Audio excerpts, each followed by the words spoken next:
Praise the Lord. Hallelujah. യേശുവേ നന്ദി, യേശുവേ സ്തോത്രം, യേശുവേ ആരാധന. ഹല്ലേലൂയ. നമുക്കെല്ലാവർക്കും എഴുന്നേറ്റ് നിൽക്കാം. കൃപാസനം മരിയൻ ഉടമ്പടി ധ്യാനത്തിലേക്ക് നമ്മൾ ഭക്തിപൂർവ്വം പ്രവേശിക്കുകയാണ്. ഈശോയ്ക്ക് നമുക്ക് ഹൃദയത്തിൽ നന്ദി പറയാം. ദൈവപിതാവിനാൽ ആകർഷിക്കപ്പെട്ടിട്ട് പരിശുദ്ധ അമ്മ ജീവനോടെ പ്രത്യക്ഷയായ ഈ അൾത്താരയിൽ ഈ സമയം നമ്മളെ ഒരുമിച്ച് കൂട്ടിയ ദൈവപിതാവിൻ്റെ സ്നേഹത്തിന് നമുക്ക് ഹൃദയത്തിൽ നന്ദി പറയാം. 2004 ഡിസംബർ 7 ഉച്ചകഴിഞ്ഞ് 2:30 ഇതുപോലുള്ള ഒരു ആരാധന മധ്യയാണ് സമയ ഘടികാരം നെഞ്ചിൽ ചാർത്തി പരിശുദ്ധ ദൈവമാതാവ് ഈ അൾത്താരയിൽ പ്രത്യക്ഷയായിക്കൊണ്ട് ദുരന്തം ഉണ്ടാകുവാൻ പോകുന്നു, പ്രാർത്ഥിക്കണമെന്ന വലിയ ദൈവിക സന്ദേശം കൈമാറിയത്. ജീവിതത്തിൻ്റെ വലിയ വലിയ ദുരന്തമുഖങ്ങളിലായിരുന്നു കൊണ്ടാണ് നമ്മളും പരിശുദ്ധ അമ്മ ജീവനോടെ പ്രത്യക്ഷപ്പെട്ട ഈ അൾത്താരയിൽ വന്ന് പരിശുദ്ധ അമ്മയുടെ മധ്യസ്ഥതയിൽ ഉടമ്പടി എടുത്തുകൊണ്ട് ഈ ദുരന്ത മുഖങ്ങളെ അതിജീവിക്കുവാൻ, ദൈവകരുണ സ്വന്തമാക്കുവാൻ നോക്കി പാർക്കുന്നത്. ഈ ധ്യാനം നയിക്കുവാൻ പോകുന്ന കൃപാസനത്തിൻ്റെ സ്ഥാപക ഡയറക്ടറായ ബഹുമാനപ്പെട്ട VP ജോസഫ് അച്ഛനെ ഈ സമയം ദൈവപിതാവിൻ്റെ കരങ്ങളിൽ, പരിശുദ്ധ ദൈവമാതാവിൻ്റെ കരങ്ങളിൽ ഈ സമയം നമുക്ക് കൊടുത്ത് പ്രാർത്ഥിക്കാം. ഈശോയെ, ഈ ആരാധനയിലുടനീളം നീ തന്നെ അച്ഛനിലൂടെ ഞങ്ങളോട് സംസാരിക്കണമേ എന്ന് നമുക്ക് ഹൃദയത്തിൽ പ്രാർത്ഥിക്കാം. മരിയൻ ഉടമ്പടി നിബന്ധനകൾ പാലിക്കുന്നതിൽ വന്നിട്ടുള്ള പാകപ്പിഴകൾ പരിഹരിക്കുവാൻ ഈശോയെ ഈ ആരാധനയിലൂടെ ഞങ്ങൾക്ക് അധിക കൃപ നൽകണമേ എന്ന് ഒരു നിമിഷം പ്രാർത്ഥിക്കാം. ഈശോയെ, ഞങ്ങളുടെ ജീവിതത്തിൽ കൃപ വന്നു നിറയുവാൻ തടസ്സമായി നിൽക്കുന്ന എല്ലാ ജീവിത മേഖലകളെയും ഞങ്ങളുടെ ജീവിത നിലപാടുകളെയും ഈശോയെ ഈ ആരാധനയിലൂടെ ഞങ്ങൾക്ക് വെളിപ്പെടുത്തി തരണമേ എന്ന് പ്രത്യേകമായിട്ട് പ്രാർത്ഥിക്കാം. അങ്ങനെ പ്രത്യേകമായിട്ട് ദൈവകൃപ നിറഞ്ഞവരായി ഈശോയെ എത്രയും വേഗം ഈ സാക്ഷ്യപീഠത്തിൽ ഞങ്ങളെയും ഞങ്ങളുടെ കുടുംബത്തെയും ഉയർത്തണമേ എന്ന് നമുക്ക് ഹൃദയത്തിൽ പ്രാർത്ഥിക്കാം. 2015 മുതൽ കൃപാസനത്തിൽ വന്ന് തീർത്ഥാടക ഉടമ്പടി എടുത്തു പോയിട്ടുള്ള ഓരോ മക്കളെയും, അവരുടെ കുടുംബങ്ങളെയും, സ്ഥാപനങ്ങളെയും, അവരായിരിക്കുന്ന ഇടങ്ങളെയും, പ്രത്യേകമായിട്ട് അവരിപ്പോൾ കടന്നുപോയിക്കൊണ്ടിരിക്കുന്ന എല്ലാ ദുരന്തമുഖങ്ങളെയും പ്രത്യേകമായിട്ട് ഈ അൾത്താരയിൽ സമർപ്പിച്ച് പ്രാർത്ഥിക്കാം. മരിയൻ ഉടമ്പടി എടുത്തിട്ടും വിശ്വസ്താപൂർവം അത് പാലിക്കാൻ കഴിയാതെ വിഷമിക്കുന്ന മക്കളെയും ഈശോ എത്രയും വേഗം അവർ നിൻ്റെ ദൈവസ്നേഹം തിരിച്ചറിഞ്ഞ് ഈ ഉടമ്പടി നിബന്ധനകൾ പാലിക്കാനുള്ള വലിയ കൃപ ആ മക്കൾക്ക് കൊടുക്കണമേ എന്ന് നമുക്കൊരു നിമിഷം പ്രാർത്ഥിക്കാം. 2020 മുതൽ ഓൺലൈനായി വിവിധ ഭൂഖണ്ഡങ്ങളിലായിരുന്നു കൊണ്ട് മരിയൻ ഉടമ്പടി എടുത്ത് പ്രാർത്ഥിക്കുന്ന ഓരോ മക്കളെയും പ്രത്യേകമായിട്ട് ഈ അൾത്താരയിൽ സമർപ്പിച്ച് പ്രാർത്ഥിക്കാം. അവരുടെ ജീവിത വിഷയങ്ങളെ ഈശോയെ ഏറ്റെടുക്കണമേ എന്ന് ഒരു നിമിഷം പ്രാർത്ഥിക്കാം.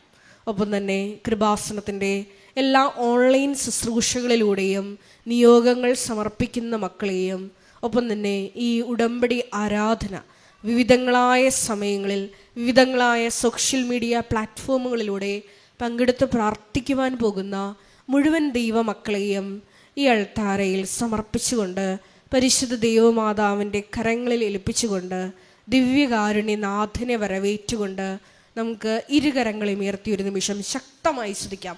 ഹല്ലേലൂയ, ഹല്ലേലൂയ, ഹല്ലേലൂയ. മഹത്വം, മഹത്വം, ആരാധന, ആരാധന, സ്തുതി. ദൈവപിതാവേ ആരാധന, ദൈവപിതാവേ മഹത്വം, ദൈവപിതാവേ ആരാധന, ഹല്ലേലൂയ, ഹല്ലേലൂയ, ഹല്ലേലൂയ. യേശുവേ നന്ദി, യേശുവേ ആരാധന, ഹല്ലേലൂയ, ഹല്ലേലൂയ, ഹല്ലേലൂയ, ഹല്ലേലൂയ, ഹല്ലേലൂയ, ഹല്ലേലൂയ. യേശുവേ നന്ദി, യേശുവേ ആരാധന, ഹല്ലേലൂയ, ഹല്ലേലൂയ, ഹല്ലേലൂയ. മഹത്വം, മഹത്വം, ആരാധന, ആരാധന, ആരാധന, ഹല്ലേലൂയ, ഹല്ലേലൂയ.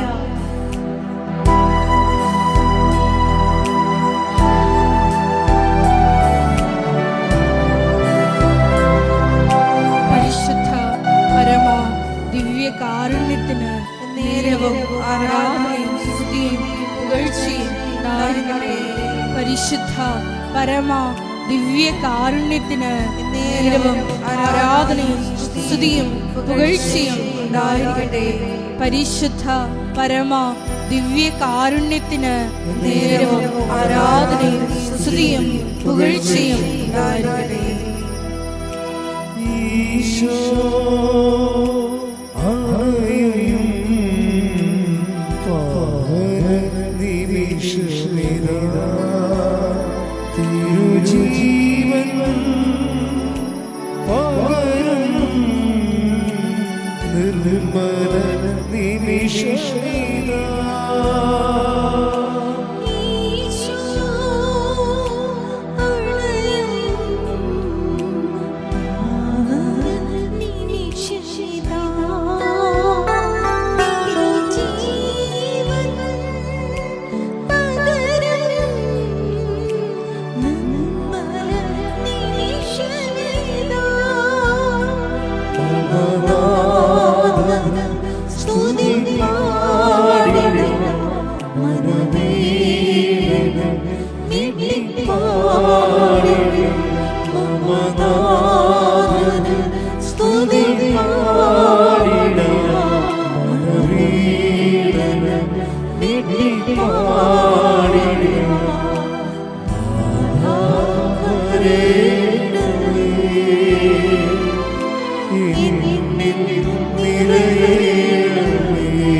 ഉച്ചത്തിൽ ചേർന്ന് പാടാം.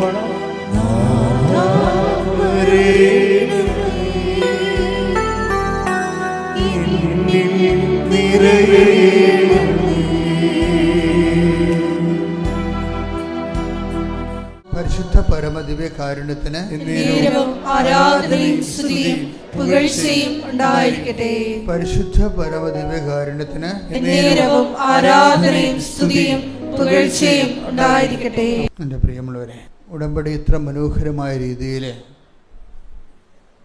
എല്ലാ ദിവസങ്ങളിലും ജനങ്ങൾ അവരകപ്പെട്ടു പോയ കെണികളിൽ നിന്നും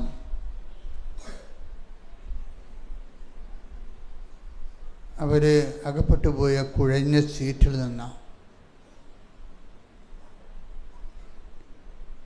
കർത്താവിൻ്റെ ഉറച്ച പാറമേൽ എടുത്തവരെ ഉയർത്തി നിർത്തിയ ഒത്തിരി സാക്ഷ്യങ്ങൾ. ബൈബിളിലെ ഒരു വാഗ്ദാനമാണ്, കുഴഞ്ഞ സീറ്റിൽ നിന്നും നിന്നെ പൊക്കിയെടുത്ത് ഉറച്ച പാറമേൽ നിർത്തും. ശ്രുതികട്ടെ ഹല്ലേലൂയ. യേശുവേ നന്ദി. ഹല്ലേലൂയ ഹല്ലേലൂയ ഹല്ലേലൂയ ഹല്ലേലൂയ ഹല്ലേലൂയ. യേശുവേ ആരാധന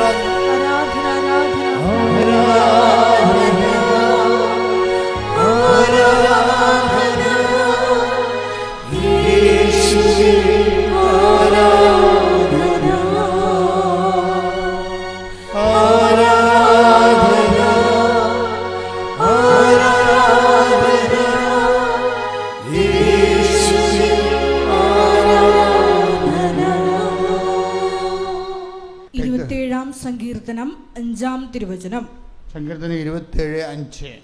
ക്ലേശകാലത്ത് അവിടുന്ന് തന്റെ ആലയത്തിൽ എനിക്ക് അഭയം നൽകും. തന്റെ കൂടാരത്തിനുള്ളിൽ എന്നെ ഒളിപ്പിക്കും. എന്നെ ഉയർന്ന പാറമേൽ നിർത്തും. ഇപ്പം ക്ലേശകാലത്ത് ശത്രുക്കളുടെ കൈകളിൽ അകപ്പെടാതിരിക്കാൻ ഇസ്രായേൽക്കാർ ഓടിപ്പോയി രക്ഷപ്പെട്ടിരുന്ന സ്ഥലമാണ് ഉയർന്ന പാറ. വിശ്വാസ ജീവിതത്തിനും അവരുടെ ആധ്യാത്മികമായ അനുഭവം അങ്ങനെയാണ്. ദൈവം അവരെ കടങ്ങളിൽ നിന്നും മഹാരോഗങ്ങളിൽ നിന്നും ജീവിത ദുരിതങ്ങളിൽ നിന്നും രക്ഷപ്പെടുത്തുന്നത് ഉയർന്ന പാറമേൽ അവരെ കൊണ്ടുപോയി സുരക്ഷിതമായി നിർത്തുന്ന അനുഭവത്തോട് താരതമ്യം ചെയ്തുകൊണ്ടാണ് സങ്കീർത്തനം 27 അങ്ങനെ പാടുന്നത്. ഇത് ഉടമ്പടിയിലൊരു നിത്യസംഭവമാണ്. ആൾക്കാരെ ക്ലേശകാലത്ത് തൻ്റെ കൂടാരത്തെ ദൈവം സംരക്ഷിക്കുന്നു, ഉയർന്ന പാറമേൽ നിർത്തുന്നു. ഉടമ്പടി ഈ ക്ലേശകാലത്തെ നമ്മളെ പരിപൂർണമായി പെർഫെക്റ്റായിട്ട് സംരക്ഷിക്കുന്ന ഒരു കംപ്ലീറ്റ് കമ്മ്യൂണിക്കേഷൻ പാക്കേജ്, ദൈവമായിട്ട് കമ്മ്യൂണിക്കേറ്റ് ചെയ്യാൻ പറ്റുന്ന ഒരു കംപ്ലീറ്റ് പ്രോജക്റ്റാണ് ഉടമ്പടി. ഇത് അച്ഛൻ പറയണതല്ല, 2 സാമുവേൽ 23:5 അതിമഹാവചനമാണത്. ഉടമ്പടിയെ സംബന്ധിക്കുന്ന 2 സാമുവേൽ 23:5. അവിടുന്ന് എന്നോട് ശാശ്വതമായ ഉടമ്പടി ചെയ്തിരിക്കുന്നു. സുരക്ഷിതമായി സംവിധാനം ചെയ്ത ഉടമ്പടി.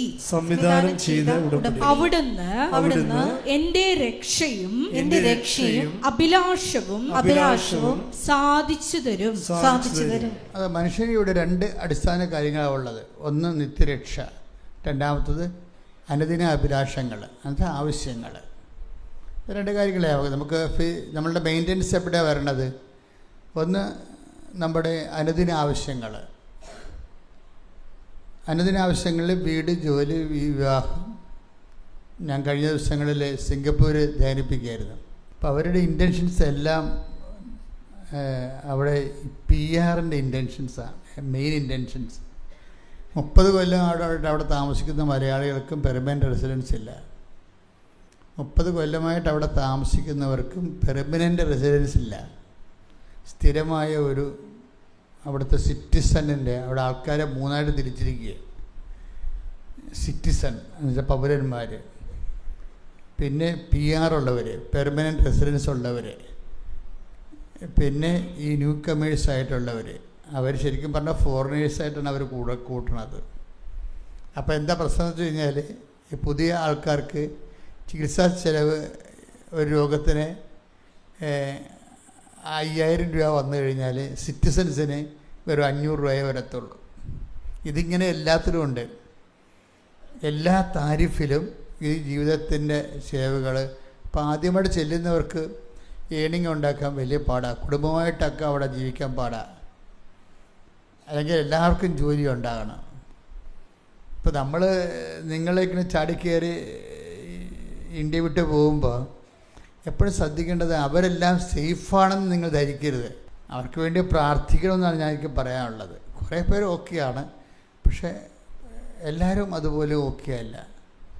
നിങ്ങളൊക്കെ പൈസ ചോദിക്കുമ്പോൾ ചിലപ്പോൾ അവർ ലോൺ എടുത്തായിരിക്കും നിങ്ങൾക്ക് തരണത്. കാരണം നിങ്ങളവരെ കാണുന്നത് എങ്ങനെയാണ്? വിദേശത്ത് ജോലിയുള്ളവരായിട്ടല്ലേ കാണുന്നത്. അവരവിടെ നിലനിന്ന് പോകാൻ എന്തുമാത്രം പാടുപെടണമെന്നുണ്ട് അവർക്ക് മാത്രമേ അറിയത്തുള്ളൂ. അങ്ങനെ ഓരോരോ ഞാനവിടെ ചെന്നപ്പോൾ രസമുണ്ടായി. എനിക്ക് ചിരി വന്നത്, ഒരു കാറിന് $50,000, അതിൻ്റെ ടാക്സ് $1,00,000. എങ്ങനെയാണ് ഇത് ശരിയാകണത്? ഒരു കാറിന് $50,000, അതിൻ്റെ ടാക്സ് $1,00,000. അപ്പം ഞാൻ ചോദിച്ചു, ഇതെന്താണ് ഇങ്ങനെ വരണമെന്ന് ചോദിച്ചു. ഇപ്പം നമുക്കിപ്പോൾ 15 കൊല്ലത്തെ ടാക്സ് വാങ്ങിക്കുമ്പോൾ തന്നെ നമ്മുടെ മൂക്കും മുഞ്ഞിയൊക്കെ ചളങ്ങി വരണമുണ്ടല്ലേ. ഗവൺമെൻറ് നമ്മുടെയൊക്കെ ഒന്ന് 15 വർഷത്തെ ടാക്സ് എടുക്കുമ്പോൾ തന്നെ നമ്മൾ മൂക്കൊക്കെ ഒരു ചുണ്ട് ഒരു വശത്തേക്ക് മാറും, ചളങ്ങി വരും. പക്ഷെ നോക്കി എന്തൊക്കെ ഉണ്ടാകുന്ന കാര്യം വെച്ചാൽ എല്ലാവരും സ്ഥലം കുറവേ ഉള്ളൂ, അവിടെ സ്ഥലം കുറവേ ഉള്ളൂ. അതുകൊണ്ട് ആൾക്കാരെല്ലാം വണ്ടി എടുക്കാൻ ഗവൺമെൻറ് ആഗ്രഹിക്കുന്നില്ല. നിങ്ങൾ പബ്ലിക് ട്രാൻസ്പോർട്ട് ഉപയോഗിക്കാൻ പറഞ്ഞിരിക്കുകയും പബ്ലിക് ട്രാൻസ്പോർട്ട് ഉപയോഗിച്ചാൽ മതി, ആരും വണ്ടി എടുത്ത് കറങ്ങണ്ടെന്നാണ് പറയണത്. കാര്യം സ്ഥലമില്ല, വണ്ടി പാർക്ക് ചെയ്യാൻ പോലും സ്ഥലമില്ല. അപ്പോൾ അതുകൊണ്ട് അവർ ടാക്സ് ഇരട്ടിയാക്കി വെച്ചിരിക്കുക. അപ്പോൾ ഈ വിചിത്ര വാർത്തകളൊക്കെ കേൾക്കുമ്പോൾ നമുക്ക് തോന്നും നമ്മൾ എന്തുമാത്രം മനോഹരമായ ജീവിതമാണ് ഇവിടെ ഇന്ത്യയിൽ ജീവിക്കണത്. എന്തൊരു മനോഹരമാണെന്ന് സഹിക്കാൻ പറ്റാത്ത അത്രയും നല്ല മനോഹരമാണ്. ഞാൻ ഈ സിംഗപ്പൂർ ഓരോ രാജ്യങ്ങളിൽ പോയപ്പോൾ, ഓരോ സ്ഥലങ്ങളിൽ പോയപ്പോൾ എനിക്ക് മനസ്സിലായത് അതിനേക്കാൾ എത്രയോ ബ്യൂട്ടിഫുള്ളാണ് ഈ എറണാകുളം. എറണാകുളത്തുനിന്ന് തുറമുഖത്തുനിന്ന് നമ്മൾ നേരെ പോയാൽ നമ്മൾ ആ പക്ഷിസങ്കേതം വരെ, കോതമംഗലം വരെ പോകുമ്പോൾ ഒരു വലിയൊരു സാമ്രാജ്യത്തിലാണ് നമ്മൾ ജീവിക്കുന്നത്. അതിമനോഹരവും നൈസർഗികവും ഇങ്ങനെ ക്രിയേറ്റഡ് ആയിട്ടുള്ള, കൃത്രിമമല്ല, മനോഹരമായ സ്വന്തം രാജ്യത്ത്. ഇപ്പോൾ ചില സമയത്ത് ആൾക്കാർക്കൊക്കെ ഭയങ്കര സ്ട്രെസ്സാണ് അവിടെ. അപ്പോൾ ഞാൻ അവിടുത്തെ അച്ഛനോട് പറഞ്ഞു, ഈ സ്ട്രെസ്സിൻ്റെ ഒരു കാരണം എന്താണ്, ഇവരെല്ലാവരും എനിക്ക് മനസ്സിലായത് ഒരു സ്ട്രെസ്സുണ്ട്, ജോലിയുടെ സ്ട്രെസ്സുണ്ട്, അതെല്ലാ കാലത്തും എല്ലായിടത്തും ഉണ്ട്, എല്ലാ രാജ്യങ്ങളും. നമുക്കില്ല സ്ട്രെസ്സ്. പക്ഷെ നമുക്ക് സ്ട്രെസ്സ് വന്നാൽ ഇറങ്ങി നടക്കാം വഴിയിലോട്ട്, നാട്ടുകാരെ കാണാം, സംസാരിക്കാം, കുറച്ച് സങ്കടം പറയാം. അപ്പോഴൊക്കെ ഇതെന്ന് വെച്ചാൽ ഒരു ഫ്ലാറ്റിൽ ഇങ്ങനെ കെട്ടി മേലോട്ട് പൊക്കിയിരിക്കുക. അതുകൊണ്ട് ഗുണമുണ്ട്, സുനാമിയൊക്കെ വന്നാൽ അവർ രക്ഷപ്പെടും. നമ്മൾ ഇപ്പോൾ ഓടേണ്ടി വരത്തില്ല. എല്ലാവരും ഫ്ലാറ്റിൽ, എല്ലാ ഫ്ലാറ്റാണ് 10-70 നിലയുള്ള ഫ്ലാറ്റുകളാണ് അത് താമസിക്കുന്നത്. അപ്പോൾ ഞാനൊക്കെ കുറച്ച് സേഫാണല്ലോ ഇത്, ഇപ്പോൾ ഒരു സുനാമിയൊക്കെ വന്നാൽ രക്ഷപ്പെടുമല്ല എന്ന് വിചാരിച്ചു. പക്ഷേ എന്തെങ്കിലും ഒരു സ്ട്രെസ്സ് വന്നാൽ ഈ ഫ്ലാറ്റിനകത്ത് കിടന്ന് കറങ്ങി കളിക്കുകയുള്ളൂ, ഒരു കൂട്ടിലകപ്പെട്ട കിളിയെപ്പോലെ. അപ്പോൾ സ്ട്രെസ്സ് കൂടും. സ്ട്രെസ് ഇങ്ങനെ ഈ വികീരണം ചെയ്ത് പോകാനുള്ള ഒരവസ്ഥ അവിടെ ഇല്ല. അതുകൊണ്ടാണ് ചില ആൾക്കാർക്ക് ഈ ഷോക്ക് അബ്സോർബ് ചെയ്യാൻ ഉള്ള സംവിധാനങ്ങൾ കുറവായത് കാരണം മനുഷ്യൻ പൊതുവെ സ്ട്രെസ്സാണ്. ഈ ഉടമ്പടിക്കുണ്ടാകുന്ന പ്രശ്നം, ഈ സ്ട്രെസ്സുകാരെയൊക്കെ ഉടമ്പടി എങ്ങനെ കൈകാര്യം ചെയ്തു കഴിഞ്ഞാൽ ഇതിൻ്റെ അകത്ത് അഭിഷേകത്തിൻ്റെ ഒരു കണ്ടൻ്റ് ഉണ്ട്. ഇപ്പം നമുക്കറിയാം, ആധ്യാത്മികത വളരുമ്പോൾ ഫസ്റ്റ് സെക്ഷനിൽ ബ്ലെസ്സിങ്സാണ് വരുന്നത്, അനുഗ്രഹങ്ങൾ. ഉടമ്പടിക്കും അങ്ങനെയല്ലേ, അനുഗ്രഹങ്ങളാണ് വരുന്നത്. ഈ അനുഗ്രഹങ്ങൾ എല്ലാ കാലങ്ങളിലും ദൈവം തരും. പക്ഷേ അനുഗ്രഹങ്ങളുടെ ഒരു കുഴപ്പം, വേറെ എന്തെങ്കിലും ഒരു പുതിയ ഒരു വിഷയം ജീവിതത്തിലുണ്ടായാൽ അതിനെ അഡ്രസ്സ് ചെയ്യാൻ അനുഗ്രഹത്തിന്, ഇപ്പം നിങ്ങൾക്ക് നല്ല ഭക്ഷണം കഴിക്കാമെന്ന് വിചാരിച്ചു, അപ്പം നിങ്ങൾക്ക് രോഗമാണെങ്കിൽ ആ ഭക്ഷണം കൊണ്ടുവന്ന് വെച്ചാൽ, ഇപ്പോൾ വേണ്ടല്ലോ, ഒരു പനി മതിയല്ലോ, നല്ലൊരു ഭക്ഷണം വെച്ചിരിക്കുകയാണ്, പനിയാണെങ്കിൽ കഴിക്കാൻ പറ്റുമോ? കഴിക്കാൻ പറ്റത്തില്ല. ഇപ്പം ഭക്ഷണം എന്നുള്ളത് അനുഗ്രഹമാണ്. പക്ഷേ ആ അനുഗ്രഹം ആസ്വദിക്കണമെന്നുണ്ടെങ്കിൽ അതിന് അനുകൂലമായ ഒരു സാഹചര്യം ഉണ്ടാകണം, അത് ആസ്വദിക്കാൻ പറ്റിയ. പനിയാണെങ്കിൽ നമുക്ക് ആസ്വദിക്കാൻ പറ്റത്തില്ല, ഇല്ലേ? അപ്പം അനുഗ്രഹം കിട്ടിയത് കൊണ്ടും ആ അനുഗ്രഹത്തിൻ്റെ അനുബന്ധമായിട്ട് അനക്സറായിട്ട് വരുന്ന ഒരു ചുറ്റുപാട്, അനുകൂല ചുറ്റുപാടുകളുണ്ട് ജീവിതത്തിന്. ഈ ചുറ്റുപാടുകൾ it is not in our control. അതാണ് പ്രശ്നം. ജീവിതത്തിൻ്റെ ഞാൻ മനസ്സിലാക്കിയൊരു സത്യം, ഈ നമുക്ക് അനുഭവങ്ങൾ ആസ്വദിക്കാം. ചില സമയത്ത് അനുഭവങ്ങൾ നമുക്ക് ആസ്വാദ്യമല്ലാത്ത സമയത്ത് പ്രതികൂലമായ ചുറ്റുപാടുകൾ ഉണ്ടാകുന്നതുകൊണ്ടാണ് വിഷയം വരുന്നത്. ചുറ്റുപാടുകൾ it is not in our control. അതൊരു സീരിയസ് വിഷയമാണ് ജീവിതത്തിൻ്റെ. നമ്മുടെ ഈ അനുഗ്രഹങ്ങൾ ആസ്വദിക്കുന്ന ആ ഒരു ഘട്ടത്തിൽ, എൻ്റെ സെക്കൻഡ് ഘട്ടത്തിൽ വരുമ്പോൾ ചുറ്റുപാടുകൾ, ഇപ്പോൾ നമ്മുടെ കുഞ്ഞിന് അസുഖമാണെങ്കിൽ നമ്മൾ അനിയത്തിൻ്റെ കല്യാണമാണെന്ന് പറഞ്ഞാൽ വല്ല കാര്യമുണ്ട്. അനിയത്തിൻ്റെ കല്യാണം നമ്മൾ ഇങ്ങനെ ആറ്റുനോറ്റ് കാത്തിരുന്നതാണ്. കാര്യം നമ്മൾ കല്യാണം കഴിച്ച് പോകുന്നു, ഇനി അപ്പായുടെ ഒരു ബാധ്യതയും നമ്മുടെ ഒരു ബാധ്യതയാണ് അവളെ പറഞ്ഞു വിടുക എന്ന്, അവളൊരു സേഫായിട്ടുള്ള സ്ഥലത്ത് വിടുക എന്നുള്ളത് നമ്മുടെ ഒരു ബാധ്യതയാണ്. അപ്പം നമ്മളും അനിയത്തിയുടെ കൂടെ അവളുടെ കല്യാണം നടക്കാൻ വേണ്ടി പ്രാർത്ഥിക്കുകയും പറ്റുന്നതൊക്കെ വേണം പൊന്നൊക്കെ കൊടുക്കുകയും ചെയ്യും. അങ്ങനെ കൊടുത്ത് നമ്മളിങ്ങനെ ഭയങ്കര സന്തോഷത്തിരിക്കുമ്പോഴേക്കും നമ്മുടെ കുഞ്ഞ് ഇങ്ങനെ അസുഖം വന്നു കഴിഞ്ഞാൽ അപ്പം തന്നെ ഈ ഷോക്ക് അബ്സോർവ് ചെയ്യാൻ പറ്റത്തില്ല, സിറ്റുവേഷൻ മാറി. അപ്പോൾ അനിയത്തിൻ്റെ കല്യാണം ഒരു അനുഗ്രഹമാണെങ്കിലും നമ്മുടെ കുഞ്ഞിന് അസുഖം വന്ന കാരണം ഈ കല്യാണത്തിൻ്റെ സന്തോഷം നമുക്ക് കിട്ടണില്ല. ഈ കാലാവസ്ഥയെ എങ്ങനെയാണ് നമ്മൾ അഡ്രസ്സ് ചെയ്യണത്? ഉടമ്പടി മനോഹരമായിട്ട് അഡ്രസ്സ് ചെയ്യും. ഇതിന് അനുഗ്രഹത്തിൻ്റെ സെക്കൻഡ് ഘട്ടം എന്ന് പറയുന്നത് അഭിഷേക തലമാണ്. അഭിഷേകം ഞാൻ എപ്പോഴും വളരെ തന്ത്രപൂർവ്വം നിങ്ങളെ കൂട്ടിക്കൊണ്ടുപോകാൻ ആഗ്രഹിക്കുന്ന ഒരു ദൈവാനുഭവ മേഖല ഈ അഭിഷേക തലമാണ്. കാര്യം നിങ്ങളീ അനുഗ്രഹ തലങ്ങളിൽ ഞാനിപ്പോൾ നിങ്ങളോട് ശാസിക്കും, ചിലപ്പോൾ നിങ്ങൾ തോന്നിയ വാസമൊക്കെ ഞാൻ പറയും, നിങ്ങളെ ട്രെയിൻ ചെയ്യും. ഞാനിത് ഉദ്ദേശിക്കുന്നത് ഈ അനുഗ്രഹ തലത്തിൽ നിന്ന് നിങ്ങൾ തെറ്റിമാറി അഭിഷേക തലത്തിലേക്ക് വരണമെന്നാണ്. അഭിഷേക തലത്തിലേക്ക് വരണമെന്നുണ്ടെങ്കിൽ അതിന് എപ്പോഴും നമുക്ക് വേണ്ടത് ഈ ദൈവത്തിൻ്റെ അനുഗ്രഹത്തിന് പകരം ദൈവത്തെ തന്നെ മനുഷ്യന് അനുഭവേദ്യമാകണം. ഈ ഒരു ഷിഫ്റ്റിങ് ഇതിൻ്റെ തരുന്നത്. ഉടമ്പടി ഭയങ്കര തന്ത്രപരമായ ക്ലാസ്സാണ്. പക്ഷേ എത്ര പേർക്ക് അത് ഉൾക്കൊള്ളാൻ പറ്റുമെന്ന് നമുക്കറിയത്തില്ല. എല്ലാവരും അനുഗ്രഹത്തെ ലെവലിൽ നിൽക്കുന്ന കാരണം, അനുഗ്രഹം കിട്ടുന്ന കാരണം അവരിങ്ങനെ സാക്ഷിയൊക്കെ പറഞ്ഞ് പോകുന്നുണ്ടെങ്കിലും ഇതിൻ്റെ സെക്കൻഡ് സ്റ്റെപ്പ് അനോയിൻറ്റിങ് ലെവലാണ്, അഭിഷേക തലമാണ്. അഭിഷേക തലത്തിൻ്റെ ടെക്നിക്കാലിറ്റി, അതിൻ്റെ ഒരു തന്ത്രമെന്ന് പറയണത്, ഒരു തന്ത്രജ്ഞാനമെന്ന് പറയണത്, അഭിഷേകം ഉണ്ടാകണമെന്നുണ്ടെങ്കിൽ ഈ വസ്തു അല്ലെങ്കിൽ വിഷയം മാറിയിട്ട് വ്യക്തിയിലേക്ക് ഇത് ഷിഫ്റ്റ് ചെയ്യണം. വ്യക്തി എന്ന് പറഞ്ഞത് ആരാണ്? ദൈവമായിരിക്കണം ഈ നമ്മുടെ ദൈവത്തിൻ്റെ അനുഗ്രഹത്തെക്കാൾ നമുക്ക് പ്രാധാന്യമായിട്ട് വരേണ്ടത്. ദൈവമേ, നീ എന്നെ അനുഗ്രഹിച്ചാലും കുഴപ്പമില്ല, അനുഗ്രഹിച്ചില്ലെങ്കിലും കുഴപ്പമില്ല, എനിക്ക് നിന്നെ വേണം, നീ എൻ്റെ കൂടെ താമസിക്കണം. അതാണ് വിഷയം. അതിലേക്ക് ഷിഫ്റ്റ് ചെയ്യാൻ, പക്ഷേ ഷിഫ്റ്റ് ചെയ്യാൻ വിചാരിച്ചാൽ നമുക്ക് ഒരു ഉടമ്പടി 1-2 പുതുക്കി. ഇപ്പോൾ ദിവസങ്ങളിൽ വിനീഷ്യ എന്നും പറഞ്ഞൊരു മോളൊരു സാക്ഷ്യമുണ്ട്. സിമ്പിൾ സാക്ഷിയാണ്, വലിയ സാക്ഷ്യമൊന്നും ഇല്ല അതിനകത്ത്. കാര്യം അവൾ ചെറുപ്പക്കാരുടെ സാക്ഷ്യം അത്ര ആഴപ്പെട്ട സാക്ഷ്യമൊന്നും അവർ പറയത്തില്ല. പക്ഷേ അവിടെ ലൈഫുമായിട്ട് ബന്ധപ്പെട്ട കാര്യങ്ങൾ അവർ പറയും. എനിക്ക് ചെറുപ്പക്കാരുടെ സാക്ഷ്യം ഭയങ്കര ഇഷ്ടമാണ്. എന്ന് വെച്ച് കഴിഞ്ഞാൽ അവരിങ്ങനെ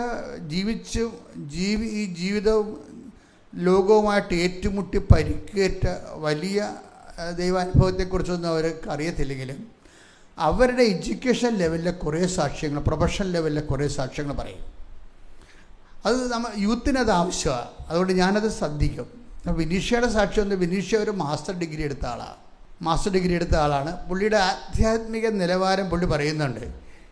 ഞാൻ കുടുംബ പ്രാർത്ഥനക്കൊന്നും ഇരിക്കത്തില്ല, മാതാവിനോട് പ്രത്യേക ഡിവോഷനൊന്നുമില്ല, അതിൻ്റെ ആവശ്യമുണ്ടെന്ന് എനിക്ക് തോന്നിയിട്ടില്ല. അത് കൃത്യമായിട്ടുള്ള കാര്യങ്ങൾ പറയണത്. അവിടെ ലെവൽ അതാ. ഞാൻ കുടുംബ പ്രാർത്ഥനയ്ക്ക് ഇരിക്കത്തില്ല. ഇരിക്കത്തില്ലെന്നല്ല, she has not trained such a way. ആ രീതിയിൽ അവൾ ട്രെയിൻ ചെയ്തിട്ടില്ല. ട്രെയിൻ ചെയ്തെടുക്കണമെന്നുണ്ടെങ്കിൽ അതിൻ്റെ ഒരു ഡിസബിലിറ്റിയൊക്കെ ഉണ്ടെങ്കിൽ മാത്രമേ നമുക്ക് ആൾ ട്രെയിൻ ചെയ്യാൻ പറ്റത്തുള്ളൂ. അപ്പം അതുകൊണ്ട് ഇവരിങ്ങനെ ട്രെയിനിങ്ങിന് വിധേയമാകുന്ന ആളല്ല. അതുകൊണ്ട് അപ്പം പറഞ്ഞാൽ കേൾക്കത്തില്ല, അമ്മ പറഞ്ഞാൽ കേൾക്കത്തില്ല, പ്രാർത്ഥനയ്ക്ക് വിളിച്ചാൽ വരത്തില്ല, അവർക്ക് ഇഷ്ടമുള്ള കാര്യം ചെയ്തുകൊണ്ടിരിക്കും. പക്ഷേ നമുക്ക് അങ്ങ് ഇഷ്ടമുള്ള കാര്യം ചെയ്തുകൊണ്ടിരിക്കണം എന്ന് പറഞ്ഞാലും ദൈവത്തിന് പകരം നമുക്ക് വേറെ ഒന്നുമില്ല. അതാണ് അതിനകത്ത് വരുന്ന സബ്സ്റ്റിറ്റ്യൂട്ട്. ഇപ്പം നമുക്കിഷ്ടമുണ്ട് ഇഷ്ടമില്ല, താല്പര്യമുണ്ട് താല്പര്യമില്ല എന്നൊക്കെ പറഞ്ഞിട്ടും ഈ മനുഷ്യന്മാർക്ക് ഇങ്ങനെയുള്ള അവസ്ഥ ഉണ്ടാകുമെന്ന് ദൈവത്തിന് അറിയാം. കാര്യം മനുഷ്യന് ഒരേ സമയത്ത് അവനവൻ്റെ ഇഷ്ടം അനുസരിച്ചുകൊണ്ട്. അതുകൊണ്ടാണ് ഈ ഹൃദയം ഇടിപ്പിൻ്റെ കാര്യത്തിൽ നമുക്ക് കമാൻഡ് റെഗുലേഷൻ തരാഞ്ഞ കാര്യം അതാണ്. ഇപ്പം ചോറ് കഴിക്കണമെങ്കിൽ വാ പൊളിക്കാതിരുന്നു കഴിഞ്ഞാൽ ചോറ് കഴിക്കത്തില്ല, ഓക്കെ. പക്ഷേ എന്നാലും നമുക്ക് കുറച്ച് നാൾ ജീവിക്കാൻ പറ്റും. ആരെങ്കിലും പിടിച്ച് തല്ലി നമ്മളെ തീറ്റിക്കുക ആൾക്കാർ. പക്ഷേ ഈ ഉദ്ദേശത്തിൽ തന്നെ കഴിക്കാൻ പറ്റത്തില്ല എന്നുള്ള ആ ഒരു സ്വാതന്ത്ര്യവും അധികാരവും ഹൃദയത്തിന് കൊടുത്തില്ലല്ലോ ദൈവം. പ്രാർത്ഥിച്ചാലും പ്രാർത്ഥിച്ചില്ലേലും നമുക്ക് വരുന്ന പ്രശ്നം ദൈവത്തിന് സബ്സ്റ്റിറ്റ്യൂട്ട് ഇല്ല. അതാണ് ഏറ്റവും വലിയ വിഷയം. ദൈവത്തിന് പകരം നമുക്ക് എന്തെല്ലാം കാര്യമുണ്ട്. ഇപ്പം കിഡ്നിക്ക് പകരം കിഡ്നി വരാൻ പോകുന്നു അല്ല, പുതിയ കിഡ്നി. ഒരു കാര്യം മാത്രമേ ഉള്ളൂ, ബ്ലഡ് ശുദ്ധീകരിക്കുന്ന ഒരു പ്രക്രിയ നടക്കത്തില്ലെന്നേ ഉള്ളൂ. അല്ലെങ്കിൽ ഹൃദയം മാറ്റിവെക്കണ പോലെ ഇപ്പം കിഡ്നി മാറ്റിവെക്കാൻ പോകുന്നുണ്ട്. അതിൻ്റെ പരീക്ഷ നടന്നുകൊണ്ടിരിക്കുകയാണ്. ആടുകളിലും പൂച്ചകളിലും അതിൻ്റെ പരീക്ഷ നടന്നു കഴിഞ്ഞു. അപ്പോൾ ഇനി മനുഷ്യരിലേക്ക് വരുമ്പോൾ വരുന്ന ഇടയ്ക്ക് ഈ നമ്മുടെ ബ്ലഡ് ശുദ്ധീകരിക്കുന്നുണ്ട് കിഡ്നി. ദൈവം എന്തെല്ലാം ഈ ശാസ്ത്രം എന്ന് പറയുമ്പോൾ എനിക്ക് ചിരി വരും. ശാസ്ത്രം എന്ന് പറഞ്ഞാൽ എന്നെ സംഭവം, ദൈവം ചെയ്ത് വെച്ചിരിക്കുന്ന കാര്യങ്ങൾ ഇവർ കണ്ടുപിടിക്കണാണ് ചെയ്യണത്. അത് കണ്ടുപിടുത്തമല്ല, ഇറ്റ് ഈസ് ദെയർ, ഇവരുണ്ടാക്കിയതല്ല. ദൈവം ചെയ്ത് വെച്ചിരിക്കുന്ന കാര്യങ്ങൾ ഇവർ കണ്ടുപിടിക്കുന്നു. നമ്മുടെ വീട്ടിൽ എവിടെയെങ്കിലും എന്തെങ്കിലും ഒരു പൊതി വെച്ചിട്ടുണ്ടെങ്കിൽ നമ്മൾ പെട്ടി തുറന്ന് നോക്കുന്നു, അത്രേ ഉള്ളൂ. പെട്ടി തുറന്നും പറഞ്ഞ് ആ പൊതി ഉണ്ടാക്കിയ ആൾ വേറെയല്ലേ. അപ്പം അത്രയേ ഉള്ളു കാര്യങ്ങൾ. അപ്പോൾ ഈ വിഷയം അപ്പോൾ ഇങ്ങനെ ഓരോ സംഭവത്തിനും ഡ്യൂപ്ലിക്കേറ്റ് ഉണ്ടാക്കാൻ പറ്റും. ഓരോ കാര്യത്തിന്, ഹൃദയത്തിന് ഒരു ഡ്യൂപ്ലിക്കേറ്റ് ഉണ്ടാക്കാൻ പറ്റും, കിഡ്നിക്ക് ഉണ്ടാക്കാൻ പറ്റും. പക്ഷേ എങ്ങനെ ഡ്യൂപ്ലിക്കേറ്റ് ഉണ്ടാക്കിയാലും ദൈവത്തിന് സബ്സ്റ്റിറ്റ്യൂട്ട് ഉണ്ടാക്കാൻ പറ്റത്തില്ല. നീ പ്രാർത്ഥിച്ചാലും പ്രാർത്ഥിച്ചില്ലെങ്കിലും നിനക്ക് നഷ്ടം. നീ ഏതെങ്കിലും ഈ ജീവിതത്തിൻ്റെ ഏതെങ്കിലും മണ്ഡലങ്ങളിൽ ദൈവം, കർത്താവ് എന്താ പറഞ്ഞത്? എന്നെ കണ്ടെത്താൻ ഞാൻ നിന്നെ ഇടയാക്കുമെന്നാണ് പറഞ്ഞത്. അപ്പോൾ ദൈവം നൽകുന്നുണ്ട്. കണ്ടെത്തണോ വേണ്ടതെന്നുള്ളത് അനുഗ്രഹത്തിൻ്റെ ഭാഗമാണ്. ടേക്ക് ദ ബെഡ് ഫോർ, എന്നെ കണ്ടെത്താൻ ഞാൻ നിന്നെ ഇടയാക്കും. ശ്രുതിക്കട്ടെ ഹല്ലേലൂയ ഹല്ലേലൂയ ഹല്ലേലൂയ ഹല്ലേലൂയ ഹല്ലേലൂയ. യേശുവേ നന്ദി, ഹല്ലേലൂയ ഹല്ലേലൂയ. യേശുവേ ആരാധന ആരാധന ആരാധന. യേശുവേ നന്ദി, മഹത്വം മഹത്വം മഹത്വം മഹത്വം മഹത്വം. സന്തോഷത്തിന് കൈയടിച്ചുകൊണ്ട് ഒരുമിച്ച് പാടാം. നല്ല പ്രഭാതമാണ്.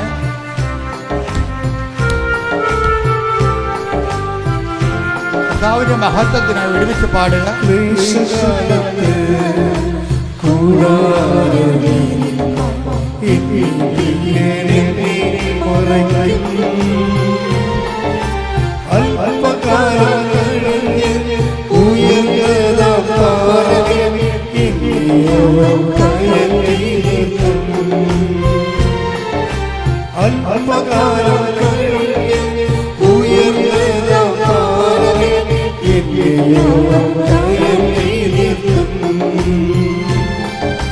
ക്ലേശകാലത്ത്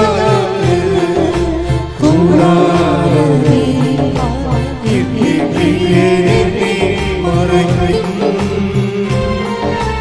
അല്പകാലം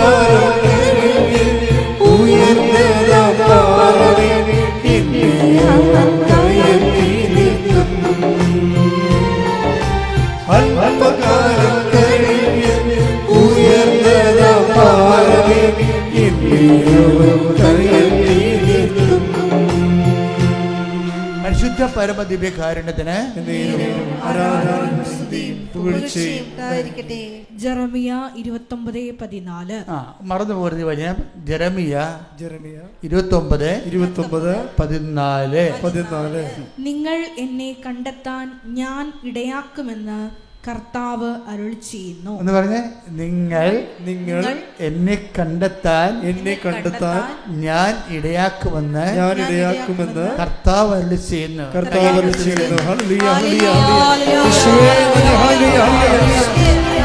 സന്തോഷത്തോടെ വെറുതെ പാടുക.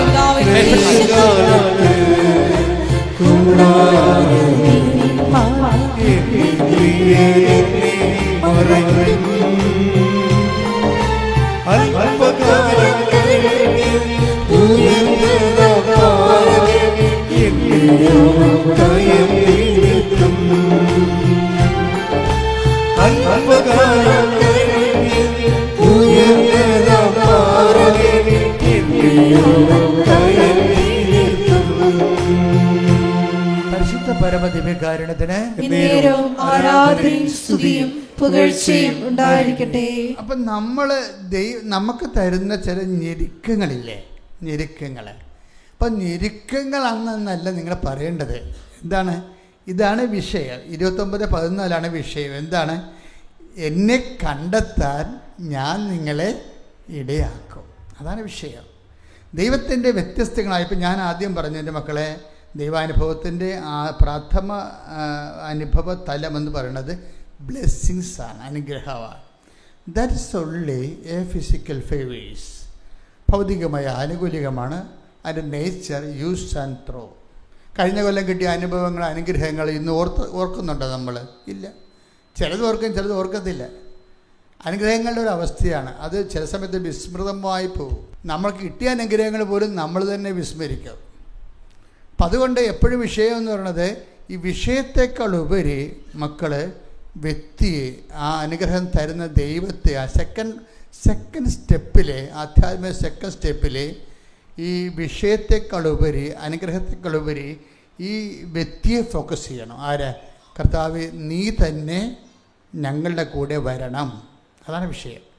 അതാണ് ഉടമ്പടിയുടെ പ്രസൻസ് എന്ന് പറയുന്ന ഒരു സത്യം. പ്രസൻസ്. അത് 2-3 വചനങ്ങൾ നമുക്കുണ്ട്. പുറപ്പാട് 33:14, Joshua 1:9. Take the word of God. സ്തുതിക്കട്ടെ. ഹല്ലേലൂയ, ഹല്ലേലൂയ, ഹല്ലേലൂയ, ഹല്ലേലൂയ, ഹല്ലേലൂയ. യേശുവേ നന്ദി, ഹല്ലേലൂയ, ഹല്ലേലൂയ. യേശുവേ ആരാധന, ആരാധന, ആരാധന. യേശുവേ നന്ദി, മഹത്വം, മഹത്വം, മഹത്വം. പുറപ്പാട് 33:14. കർത്താവ് പറഞ്ഞു, കർത്താവ് പറഞ്ഞു, ഞാൻ തന്നെ നിന്നോട് കൂടെ വരികയും നിനക്ക് ആശ്വാസം നൽകുകയും ചെയ്യും. ജോഷുവ 1:9. ശക്തനും ധീരനുമായിരിക്കണമെന്ന്. ശക്തനും ധീരനുമായിരിക്കണമെന്ന്. ഭയപ്പെടുകയോ പരിഭ്രമിക്കുകയോ ചെയ്യരുതെന്നും നിന്നോട് ഞാൻ കൽപ്പിച്ചിട്ടില്ലയോ? നിന്റെ ദൈവമായ കർത്താവ് നീ പോകുന്നിടത്തെല്ലാം നിന്നോട് കൂടെ ഉണ്ടായിരിക്കും. ജോഷുവയോട് ദൈവം പറയാൻ എന്താണ്? എനിക്ക് ഈ മോസസിനോട് പറയുന്നതിനേക്കാൾ എനിക്കിഷ്ടം കുറച്ചൊരു ഗ്രാവിറ്റി ഉള്ളത്. പുറപ്പാട് 33:14 കുറച്ചുകൂടി ഗ്രാവിറ്റി ഉള്ളത് ജോഷുവ 1:9 അവിടെ പറയുന്ന അതൊരു അഭിഷേക തലത്തെക്കുറിച്ചാണ് സംസാരിക്കുന്നത്. ജോഷുവയുടെ മോസസിനോട് പറയുന്നത് എന്താണ്? ഞാൻ നിൻ്റെ കൂടെ വരികയും നിനക്ക് ആശ്വാസം നൽകുകയും ചെയ്യും. It's okay, that's a realm of ബ്ലെസ്സിങ്സിൻ്റെ ലെവലാണ്. അതൊരു അനുഗ്രഹത്തിൻ്റെ ലെവലാണ്. ആശ്വാസം നൽകുകയും ചെയ്യും. അതായത് പുറപ്പാട് 33:14. പക്ഷേ ദൈവ അനുഭവത്തിൻ്റെ സെക്കൻഡ് സ്റ്റെപ്പിലേക്ക് വരുമ്പോൾ ജോഷുവയോട് പറയുന്നുണ്ട്, എന്താണ്? മോസസ് മരിച്ചുപോയി, മോസസിൻ്റെ കാലം കഴിയുകയാണ്, ഇനി നീയാണ്. ഇനി എന്താണ്? I will come with you wherever you go. അപ്പോൾ നീ എവിടെ, മോസസിനോട് പറഞ്ഞതിനേക്കാൾ ഈ പ്രോമിസ് കുറച്ചുകൂടി അങ്ങ് ദൈവം അപ്ഗ്രേഡ് ചെയ്യുന്നുണ്ട്. ഞാൻ നിൻ്റെ കൂടെ വരികയും നിനക്ക് ആശ്വാസം നൽകുകയും ചെയ്യുമെന്നുള്ളതാണ് പുറപ്പാട് 33:14 പ്രോമിസ്. അവിടെ ആശ്വാസം മാത്രമാണ് അതിൻ്റെ, അത് ബ്ലെസ്സിങ് ലെവലിൽ കിടക്കുകയാണ്. ജോഷുവ 1:9 വരുമ്പോൾ മോസസിൻ്റെ കാലം കഴിഞ്ഞു, ഇനി ദൈവവും ജോഷുവയും തമ്മിലുള്ള ഇടപാടുകളാണ് ഉള്ളത്. ആ ഇടപാടുകളിൽ ദൈവം ജോഷുവയോട് പറഞ്ഞത് എന്താണെന്ന് വെച്ച് കഴിഞ്ഞാൽ, ആശ്വാസം നൽകുന്നത് പറയണത് എന്താണ്? I will come with you wherever you go. നീ ഏത് കാട്ടിൽ പോയാലും കടലിൽ മുങ്ങിയാലും I will be there with you. ഞാൻ നിൻ്റെ കൂടെ ഉണ്ടാവുക. എൻ്റെ ദൈവവേദലേ, ഇതിനേക്കാൾ വലിയൊരു പ്രോമിസ് നമുക്ക് ആവശ്യമുണ്ടോ? ദാറ്റ് മീൻസ് എന്താ ദൈവം പറയണത്? എൻ്റെ ദൈവവേദലേ, നീ വെന്റിലേറ്ററിലാണെങ്കിൽ പോലും I will B with you. കൈയടിച്ച് ശ്രുതിക്കട്ടെ. ഹല്ലേലൂയ.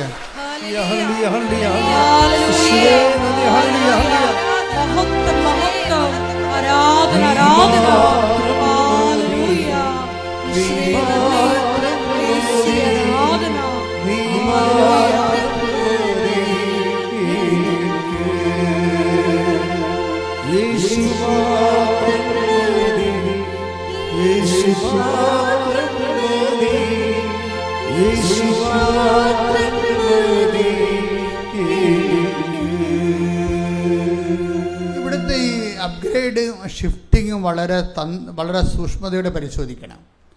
ഒന്ന്, പുറപ്പാട് പറയുന്നത് 33:14 പറയുന്നത്, ഞാൻ നിനക്ക് ആശ്വാസം നൽകും, ഞാൻ നിൻ്റെ കൂടെ വരും, ഞാൻ നിനക്ക് ആശ്വാസം നൽകും.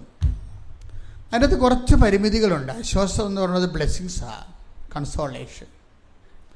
ഇപ്പം സെക്കൻഡ് ജോഷുവയുടെ കാലം വരുമ്പോൾ ജോഷുവയോട് പറയും, എന്ത് പറയും? നീ ശക്തനും ധീരനുമായിരിക്കണം. ഇതാണ് അഭിഷേകം എന്ന് പറയുന്നത്. അതായത് ഞാൻ നിൻ്റെ ശത്രുക്കളെ നിനക്ക് ശത്രുക്കൾ ഉണ്ടാവത്തില്ലെന്നോ ശത്രുക്കളില്ലാത്ത സ്ഥലത്തുകൂടി ഞാൻ നിന്നെ കൊണ്ടുപോകുന്നോ ഒന്നും അല്ല പറയണത്. അതാണ് വിഷയം. രോഗങ്ങൾ നിനക്ക് ഉണ്ടാവത്തില്ലെന്നോ രോഗങ്ങളില്ലാത്ത ഒരു സ്ഥലത്ത് കൂടി ഞാൻ നിന്നെ കൊണ്ടുപോകുന്നു അങ്ങനെ പ്രോമിസില്ല. ഇവിടെ എന്താ പറയണത്? രോഗങ്ങളൊക്കെ ഭൂമിയിൽ ഉണ്ടാകുമ്പോൾ ഉണ്ടാകും, ക്ലേശങ്ങളുണ്ടാകും. ഈശോയും ആ ലെവലിൽ ആ നിലവാരത്തിൽ തന്നെയാണ് ഈശോയും നിൽക്കുന്നത്. എന്താണ്? ലോകത്ത് നിങ്ങൾക്ക് ഞെരുക്കങ്ങൾ ഉണ്ടാകും. ശ്രുതിക്കട്ടെ. ഹല്ലേലൂയ.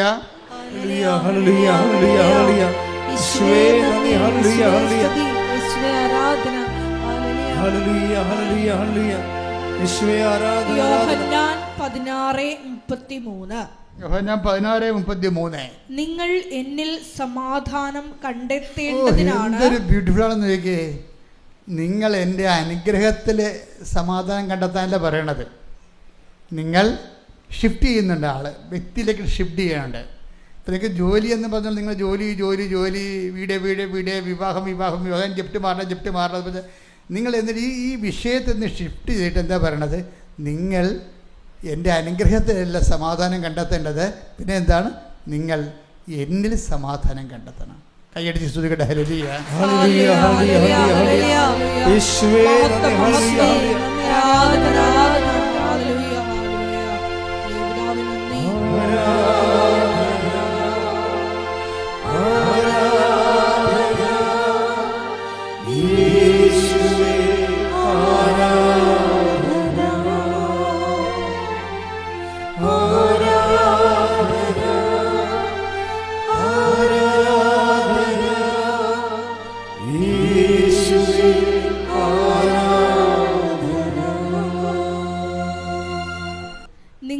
എന്നിൽ സമാധാനം കണ്ടെത്തേണ്ടതിനാണ്. പറഞ്ഞ നിങ്ങൾ എന്നിൽ സമാധാനം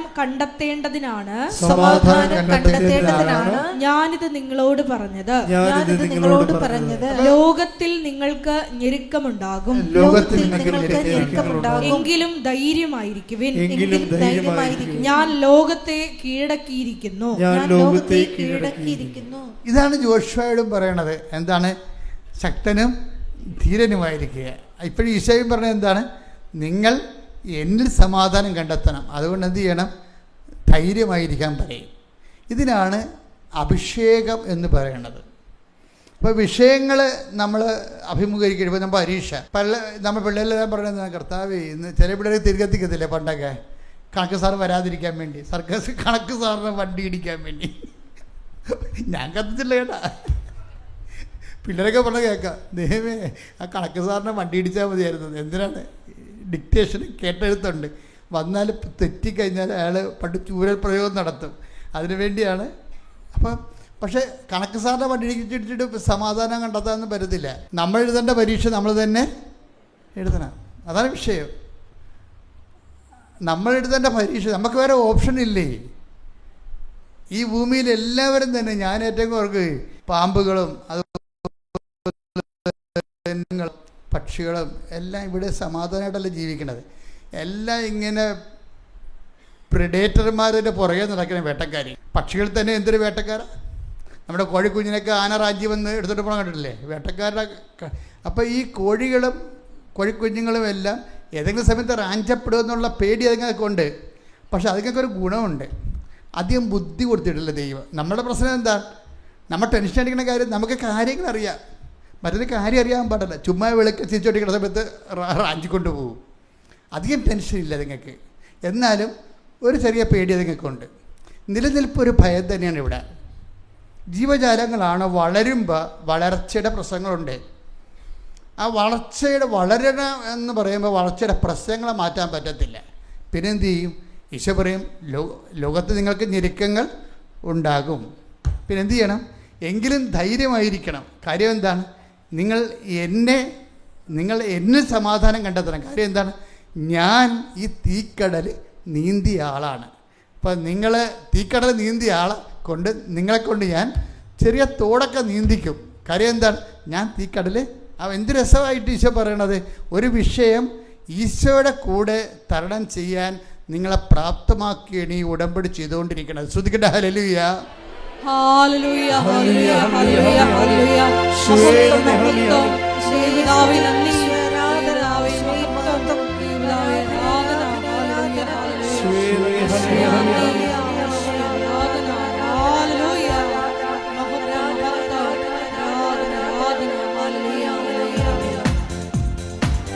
കൈയടിച്ചുകൊണ്ട്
വിനിഷ ഈ മാസ്റ്റർ ഡിഗ്രി കഴിഞ്ഞിട്ട് പിന്നീട് കുറേ ICCMR അങ്ങനെ കുറേ പരീക്ഷകൾ എഴുതുന്നുണ്ട്. നാഷണൽ എലിജിബിലിറ്റി ടെസ്റ്റുകൾ PhDക്ക് വേണ്ടി എഴുതുന്നുണ്ട്.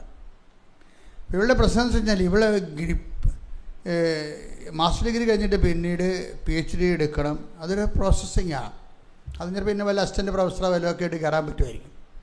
അപ്പോൾ ആ ഒരു ഉദ്ദേശത്തിലാണ് പോകണമെങ്കിലും ഈ PhDയുടെ ആ പ്രോസസ്സിൽ മുമ്പത്തേക്കാൾ സിലബസ് കട്ടിയായി. വെറുതെ എന്തെങ്കിലുമൊക്കെ നോക്കിയിട്ട് പോയി എഴുതാനൊന്നും പറ്റത്തില്ല. ചോദ്യങ്ങൾക്കെല്ലാം കൃത്യമായ മറുപടി കൊടുക്കണം. അവർ തന്നെ എല്ലാ വിഷയങ്ങൾക്കും ക്ലിയർ കട്ട് ആൻസർ കൊടുക്കണം. അപ്പോൾ ഇതൊക്കെ ഒന്നും ഇവൾക്ക് അറിയത്തില്ല. അപ്പം അതിൻ്റേതായിട്ടുള്ള കുറേ ടെൻഷനുണ്ട്. ഈ ടെൻഷൻ്റെ കൂടെ ഈ ഇങ്ങനെ ഓരോരോ ഇൻ്റർവ്യൂ, അതുപോലെ ഹോസ്പിറ്റൽ സ്കാനിങ്, ബയോപ്സി, ഇങ്ങനെ കുറേ കാര്യങ്ങൾ അതിൻ്റെ റിസൾട്ട് വരുന്നവരെ മനുഷ്യന്മാർക്കുണ്ടാകുന്ന ഒരു ടെൻഷനുണ്ട്. ഈ ടെൻഷനെ കൈകാര്യം ചെയ്യാൻ വേണ്ടിയാണ് ഇതിൻ്റെ അകത്ത് വിശ്വാസ പ്രയോഗം വെച്ചിരിക്കുന്നത്. ഉടമ്പടിയിൽ വിശ്വാസം തന്നെ നമ്മളെപ്പോഴും സാധാരണ ഉപയോഗിക്കുന്നത് വിശ്വാസം പ്രയറൈസ് ചെയ്യുകയാണ്. Faith set in to prayer. അതോടുകൂടി നമ്മുടെ ആധ്യാത്മിക ജീവിതം ഏതാണ്ട് 70 വയസ്സുകൊണ്ട് തീരുകയാണ്. ചില ആൾക്കാർ ആ പ്രാർത്ഥനയുടെ തരത്തിൽ അവർ മരിച്ചു പോകും. പക്ഷേ വിശ്വാസത്തിൻ്റെ ദൈവാനുഭവം അവർക്ക് ആഴപ്പെട്ടത് കുറവായിരിക്കും, ദൈവ സാന്നിധ്യം കുറവായിരിക്കും. ദൈവ സാന്നിധ്യമല്ല, അവർ ബ്ലെസ്സിങ്സ് തന്നെ ദൈവത്തെ എന്തിനാണ് പ്രാർത്ഥിക്കുന്നത്, എന്തിനാണ് അനുഗ്രഹം, എനിക്കിപ്പോൾ അനുഗ്രഹം ആവശ്യമില്ലെന്നൊക്കെ പറയത്തില്ല ആൾക്കാർ. കാര്യം അങ്ങനെ കുറച്ച് കാര്യം സെറ്റപ്പുള്ള ആൾക്കാർ പറയും എനിക്ക് അനുഗ്രഹം ആവശ്യമില്ല, ഞാൻ പള്ളിയിൽ പോകണില്ലെന്ന്. അനുഗ്രഹത്തെ അല്ലല്ലോ ദൈവത്തെ എന്തിനാണ് നമ്മൾ തേടുന്നത്? ദൈവത്തിന് വേണ്ടിയാണ് തേടുന്നത്. അതാണ് വിഷയം. ദൈവത്തെ അനുഗ്രഹത്തിന് വേണ്ടിയല്ല തേടുന്നത്. ചില ഭിണ്ണന്മാർ പറയണത് എന്താണ്, എനിക്ക് ആവശ്യമില്ല, എൻ്റെ മക്കളെല്ലാം സെറ്റിലാണ്, ഞാൻ സെറ്റിൽഡാണ്, എനിക്ക് പെൻഷനുണ്ട്, എനിക്ക് ഒരു അനുഗ്രഹവും ആവശ്യമില്ല. കാര്യം അനുഗ്രഹമില്ല, ഞാൻ ഫിക്സഡ് ഡിപ്പോസിറ്റ് വെച്ചിരിക്കുകയാണ്, അതുകൊണ്ട് എനിക്ക് പള്ളിയിൽ പോകേണ്ട കാര്യമില്ല എന്ന് പറഞ്ഞ ആൾക്കാരുണ്ട്. ഭിണ്ണന്മാരാണ്. കാര്യം ചെറുക്ക് പൈസാകം തോറും ഭിണ്ണത്തരം കൂടിക്കൊണ്ടിരിക്കും. അത് അവരുടെ ചില മാങ്ങാണ്ടിയുടെ അടുത്ത് പുഴു ഉണ്ടാവില്ല. ചില മാങ്ങാണ്ടി അത് ആ പുഴു എങ്ങനെ വന്നതാണത്? അത് കുഞ്ഞുനാളിൽ ആ മാങ്ങാണ്ടിയുടെ അകത്ത് പൂ വിരിയുമ്പോൾ തന്നെ പുഴു കൊണ്ടുവന്ന് മുട്ടയിടും. അത് മാങ്ങയുടെ ഒപ്പം അങ്ങോട്ട് വളരും. പഴം മാങ്ങാൻ നമ്മൾ തിന്നാൻ നേരത്താണ് ഈ വലിയ പുഴു ചാടി പുറത്ത് വീഴുന്നത്. അതുപോലെയാണ് ചില ആൾക്കാർക്ക് കുഞ്ഞുനാളിൽ തന്നെ അവിശ്വാസം കടന്നു വരും. കുഞ്ഞുനാളിൽ തന്നെ അവിശ്വാസം വരും. ഒന്നെങ്കിൽ അപ്പൻ്റെ ജീവിതമായിരിക്കും, ചിലപ്പോൾ പാർട്ടി ജീവിതമായിരിക്കും. അവിടെ ഹൃദയത്തിൽ ഞാനൊരു വീട്ടിൽ വെഞ്ചരിക്കാൻ ചെന്നപ്പോഴുണ്ട് 3 തിരുക്കുടുംബം ഇരിക്കുകയാണ്, മാർക്സ് ഏംഗൽസ് താടിയും വളർത്തി. ഞാൻ സാധനം പറഞ്ഞു, നിങ്ങൾ വെഞ്ചരിക്കണ ഇത് പാട്ടിക്കുടുംബമാണെങ്കിൽ ഓക്കെ, എനിക്ക് പ്രശ്നമില്ല, എന്താ പ്രശ്നം, അത് നിങ്ങളുടെ ആധ്യാത്മിക വിഷയങ്ങളാണ്. നിങ്ങൾക്കിത് വെഞ്ചരിക്കണമെന്നുണ്ടെങ്കിൽ തിരുസുഖം പ്രതിഷ്ഠിക്കണമെന്ന് പറയും. അപ്പോൾ അതിൻ്റെ അകത്ത് അപ്പോൾ അയാൾ അത് വെച്ച ആൾ ഇറങ്ങിപ്പോയി. പിന്നെ ഭാര്യ കൊണ്ടുവന്ന് രൂപം പ്രതിഷ്ഠിച്ച് വെഞ്ചരിച്ച്. അപ്പോൾ കുഞ്ഞുനാൾ തന്നെ ഇത് കണ്ടാണ് കുഞ്ഞുങ്ങൾ വളരണത്. അപ്പോൾ ഈ പൂവിനകത്ത് തന്നെ കൊണ്ടുവന്ന് നിരീശ്വരത്ത് തന്നെ മുട്ടയിട്ടിരിക്കുകയാണ്. അപ്പോൾ ഇത് വളരുന്നതനുസരിച്ചതിൻ്റെ ഒപ്പം അപ്പോൾ നിങ്ങൾക്ക് പലർക്കും ദൈവത്തെ കണ്ടെത്താൻ കഴിയാത്തതിൻ്റെ കാരണം കുഞ്ഞുനാളിൽ കിട്ടിയ ദൈവാനുഭവം ഇല്ലാത്ത മാതാപിതാക്കന്മാരുടെ വളർച്ചയാണ്. അത് ഇനിയുള്ള കാലത്ത് കൂടുകയുള്ളൂ, കുറയത്തില്ല. ഇനിയുള്ള കാലത്ത് കൂടുകയുള്ളൂ. കാര്യം നിങ്ങൾ മാതാപിതാക്കന്മാരുടെ ഏറ്റവും വലിയ ഡ്യൂട്ടി എന്ന് പറയണത് കുഞ്ഞുങ്ങൾക്ക് വിശ്വാസം കൈമാറി കൊടുത്താൽ നിങ്ങളുടെ കംപ്ലീറ്റ് ജോലി തീർന്ന്. നിങ്ങളുടെ അത് 12 വയസ്സ് വരെയാണ് എന്താ ടൈം.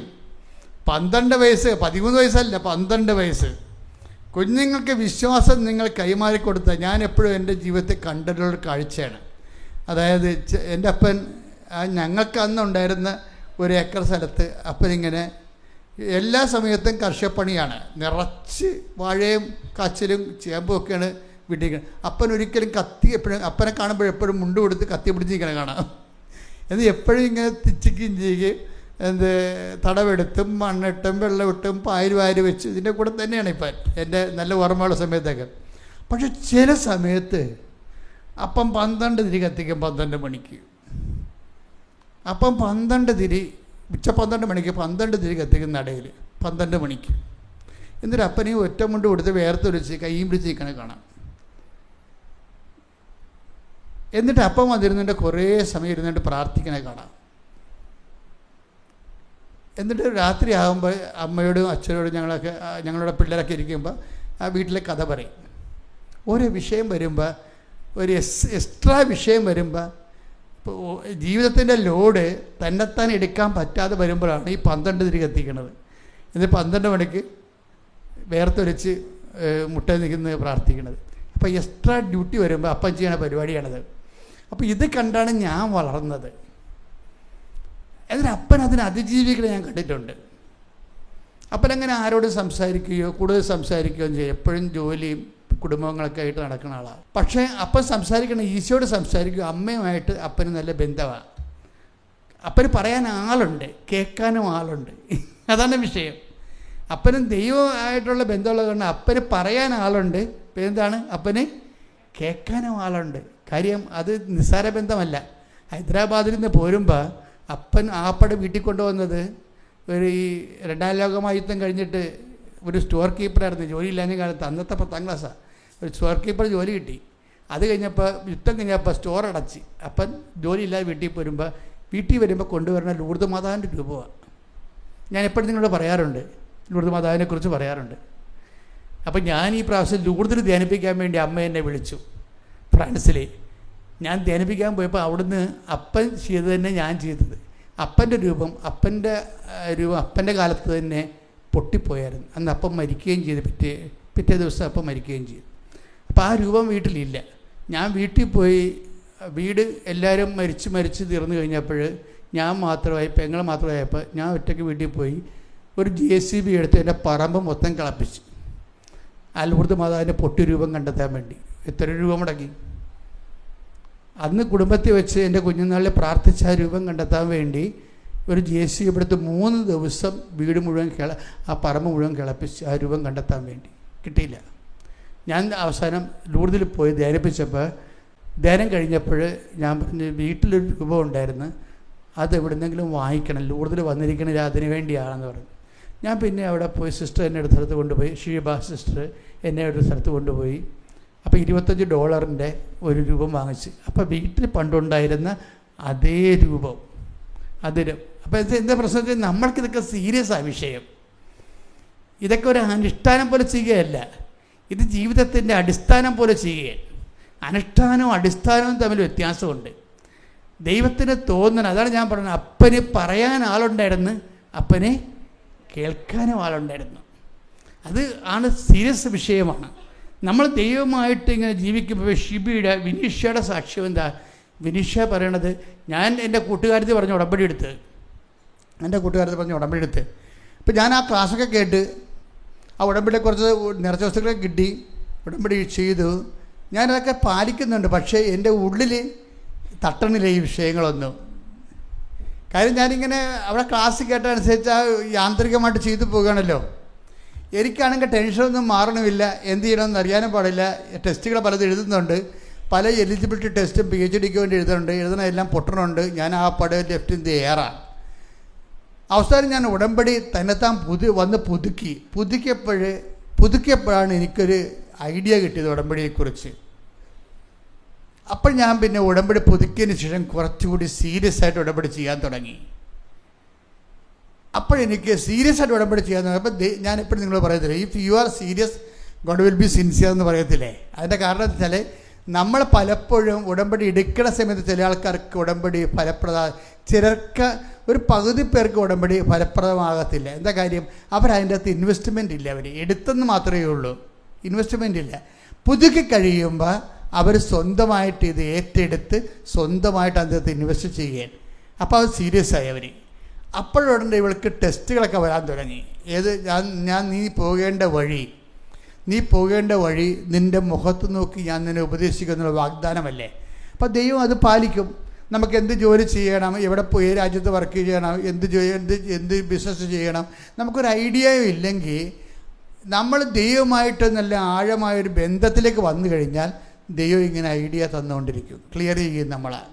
അതാണ് നമ്മൾ പറയണത്, നീ നടക്കേണ്ട വഴി നിൻ്റെ മുഖത്ത് നോക്കി ഞാൻ നിന്നെ ഉപദേശിക്കും. Take the word of God. ശ്രുതികട ഹല്ലേലൂയ ഹല്ലേലൂയ ഹല്ലേലൂയ ഹല്ലേലൂയ ഹല്ലേലൂയ. യേശുവേ നന്ദി. ഹല്ലേലൂയ ഹല്ലേലൂയ യേശുവേ ആരാധന യേശുവേ മഹത്വം മഹത്വം. ഹല്ലേലൂയ ഹല്ലേലൂയ ഹല്ലേലൂയ ഹല്ലേലൂയ. 32-ാം സങ്കീർത്തനം 8-ാം തിരുവചനം. സങ്കീർത്തനം 32:8. ഞാൻ നിന്നെ ഉപദേശിക്കാം, നീ നടക്കേണ്ട വഴി കാണിച്ചു തരാം,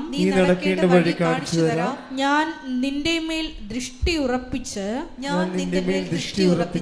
നിന്നെ ഉപദേശിക്കാം. അപ്പോൾ ഇത് ദൈവത്തിൻ്റെ വാഗ്ദാനങ്ങളിൽ ഒന്നാണ്. എന്താണ്? നമ്മൾ ഈ ജീവിതത്തിൽ പോകേണ്ട വഴി നമ്മളെ കാണിക്കും. പോകേണ്ട വഴിയെന്ന് വെച്ചാൽ ഓൾ സെലക്ഷൻസിന് ദൈവത്തിൻ്റെ സഹായം ഉണ്ടാകും. നിൻ്റെ ജീവിത പങ്കാളി സെലക്ട് ചെയ്യണതിന്, നിൻ്റെ കുഞ്ഞുങ്ങൾ ജനിക്കുന്ന. അതുകൊണ്ടാണ് കഴിഞ്ഞ ദിവസങ്ങളിലെ റിജു എന്നും പറഞ്ഞൊരു മോൻ സാക്ഷ്യം പറഞ്ഞു. റിജുവിൻ്റെ സാക്ഷ്യത്തിലുള്ള, അപ്പോൾ ഞാനിവിടെ നിൽക്കുന്നുണ്ടായിരുന്നു. റിജുവിൻ്റെ സാക്ഷ്യം എന്ന് പറയുന്നത്, റിജു അത് വലിയ സാക്ഷ്യമല്ല, പക്ഷേ അതിൻ്റെ പ്രോസസ്സിങ്ങിൽ അതൊരു പെക്യൂരിയർ സാക്ഷ്യമാണ്. ഉടമ്പടി പ്രോസസ്സിങ്ങിൻ്റെ കാര്യത്തിൽ അത് വലിയ മേജറായിട്ടുള്ള ഒരു വിഷയമല്ല. ബിജു ഒരു വാഹന കച്ചവടക്കാരനാണ്. വാഹനം കച്ചവടം ചെയ്തതിൽ കൺസ്യൂമർ കോർട്ടിലൊരു കേസുണ്ടായി. വാഹനം വാങ്ങല്ലെങ്കിൽ കൺസ്യൂമർ കോർട്ടിൽ പുള്ളിക്ക് ഒരു 2,60,000 രൂപയുടെ നഷ്ടം വരുന്ന രീതിയിലുള്ള ഒരു പറ്റിപ്പ് പുള്ളിക്ക് കിട്ടി. പുള്ളി അത് കേസാക്കി, കൺസ്യൂമർ കോർട്ടിൽ കേസാക്കി കഴിഞ്ഞപ്പോൾ ഇയാൾ ഈ ആപ്പടെ 2,00,000 രൂപയാണ് ഇത് കിട്ടാൻ പോണത്. ഇത് കിട്ടിയാൽ തന്നെ റീഇംബേഴ്സ്മെൻറ്റ് ചെയ്ത് കിട്ടാൻ വേണ്ടി 2,60,000 രൂപയേ ഉള്ളൂ. അപ്പോൾ വക്കീലിനെ വെച്ച് കഴിഞ്ഞാൽ വക്കീലിന് തന്നെ 2,00,000 രൂപ കൊടുക്കേണ്ടി വരും. അതുകൊണ്ട് പുള്ളി വക്കീലിനെ വെച്ചില്ല, പുള്ളി തന്നെ വാദിക്കാതെ തുടങ്ങി. വൈഫ് പറഞ്ഞ്, മാതാവാണ് വക്കീൽ, നിങ്ങൾ ഉടമ്പടി ഉപ്പും കൊണ്ട് കോടതിയിൽ പോയാൽ മതി എന്ന് പറഞ്ഞു. അതാണ് വൈഫ് ഗൈഡ് ചെയ്യണത്. അങ്ങനെയാണ്. എന്താണ്, നമുക്ക് വക്കീൽ വേണ്ട, നമുക്കിതിൽ നിന്ന് കോടതിയിൽ നിന്ന് കിട്ടിയാൽ പോലും 2,60,000 രൂപയെ കിട്ടത്തുള്ളൂ. അത് വക്കീൽ കൊണ്ടുപോയാൽ പിന്നെ നമ്മളെന്തിനാ കേസ് കൊടുക്കേണ്ട കാര്യമില്ലല്ലോ. അപ്പോൾ അതുകൊണ്ട് മാതാവാണ് നമ്മുടെ വക്കീൽ, മാതാവ് കോടതി വന്നോളൂ, നീ ഉപ്പും കൊണ്ട് പോയാൽ മതി എന്ന് പറഞ്ഞു. അപ്പോൾ ഉപ്പും കൊണ്ട് ഇയാൾ പോവുകയാണ്. അപ്പോൾ രുചിനൊരു ഗുണം ഇതാണ്, അയാൾ ചെറുപ്പക്കാരനാണ്, വൈഫ് പറയണത് അനുസരിച്ച് ആ ഉപ്പും കൊണ്ട് പോവുകയാണ്. വിശ്വപ്രമാണം ചൊല്ലി ഉപ്പും കൊണ്ട് പോകുമ്പോൾ എന്താ പ്രശ്നം? അതായത് ആ ഉപ്പ് എന്ന് പറഞ്ഞാൽ എന്താ? ഉടമ്പടി വിശ്വസ്തതയുടെ അടയാളമാണ്. ഉപ്പെന്ന് പറഞ്ഞാൽ എന്താണ്? നിങ്ങളുടെ ഇരിക്കുന്ന ഉപ്പെന്ന് പറഞ്ഞാൽ ഉപ്പല്ലത്. ദൈവം നിങ്ങൾക്ക് ആ ജോസഫച്ചൻ ഉപ്പ് വെഞ്ചരിച്ച് തന്നെ, അങ്ങനെ പലയിടത്തും ഉപ്പ് വെഞ്ചരിച്ച് കൊടുക്കുന്നുണ്ട്. അതല്ല ഉപ്പ്, ഉടമ്പടിയിലെ ഉപ്പ്. ഉടമ്പടിയിലെ ഉപ്പ് നമ്മുടെ വിശ്വസ്തതയുടെ അടയാളമാണ്. ശ്രുതിക്കട്ടെ മക്കളെ, ശ്രുതിക്കട്ടെ. ഹല്ലേലൂയ, ഹല്ലേലൂയ, ഹല്ലേലൂയ,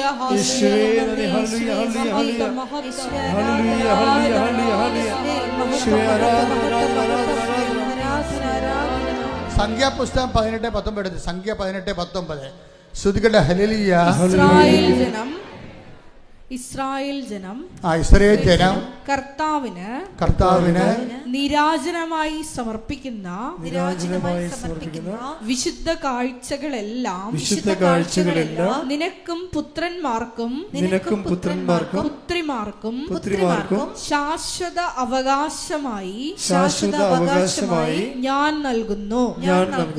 കർത്താവിന്റെ സന്നിധിയിൽ നിനക്കും സന്തതികൾക്കും ഇത് എന്നേക്കും നിലനിൽക്കുന്ന അലംഘനീയമായ ഉടമ്പടിയായിരിക്കും.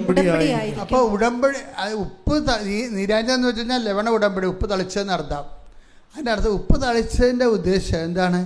നിനക്കും ദൈവത്തിനും തമ്മിൽ ഇത് ശാശ്വതമായ ഉടമ്പടിയായിരിക്കും. അതാ വിശ്വസ്തതയാണ് അവിടുത്തെ സബ്ജക്റ്റ്. അപ്പം നമ്മൾ ഉപ്പ് കയ്യിൽ പിടിച്ചു കഴിഞ്ഞാൽ I am fidel to the covenant എന്നതിൻ്റെ അർത്ഥം. ഞാൻ എൻ്റെ ദൈവവുമായിട്ട് ഉടമ്പടി വിശ്വസ്തതയാണ്. അത്രയും ഭയങ്കര ആഴമായ പ്രതീകങ്ങളാണ് ഉള്ളത്. പിന്നെ അല്ല, വേറെ ഉപ്പ് ഭയങ്കര സംഭവമാണ് ശരിക്കും പറഞ്ഞാൽ. നിങ്ങൾക്കൊക്കെ ഇതില്ലാത്തതെന്തറിയാമോ? നിങ്ങൾ ഈ നൊവേനപ്പാട്ടിൽ നിന്നും പല അച്ഛന്മാരൊക്കെ അവിടെ ഇവിടെയൊക്കെ ഇരുന്ന് പിശാചിപ്പിടുത്തക്കാരൊക്കെ എല്ലാവരും ഉപ്പ് വെഞ്ചരി കൊടുക്കണില്ലേ?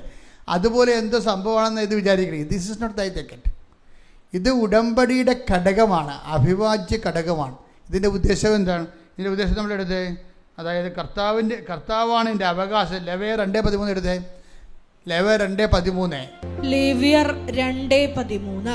ലേവ്യർ 2:13. ധാന്യബലിയിൽ നിന്ന് നിന്റെ ദൈവത്തിന്റെ ഉടമ്പടിയുടെ ഉപ്പ് നീക്കിക്കളയരുത്. എല്ലാ ധാന്യബലിയോടും കൂടെ ഉപ്പ് സമർപ്പിക്കണം. അപ്പം എന്താ വിഷയം എന്ന് വെച്ച് കഴിഞ്ഞാൽ, ധാന്യബലികളുടെ കൂടെ ഉപ്പ് സമർപ്പിക്കുമ്പോൾ അത് നമ്മുടെ വിശ്വാസത്തെയും വിശ്വസ്തതയുടെയും സമർപ്പണമാണ് അവിടെ വരുന്നത്. 18:20 എടുത്ത് ശ്രുതികട. ഹല്ലേലൂയ.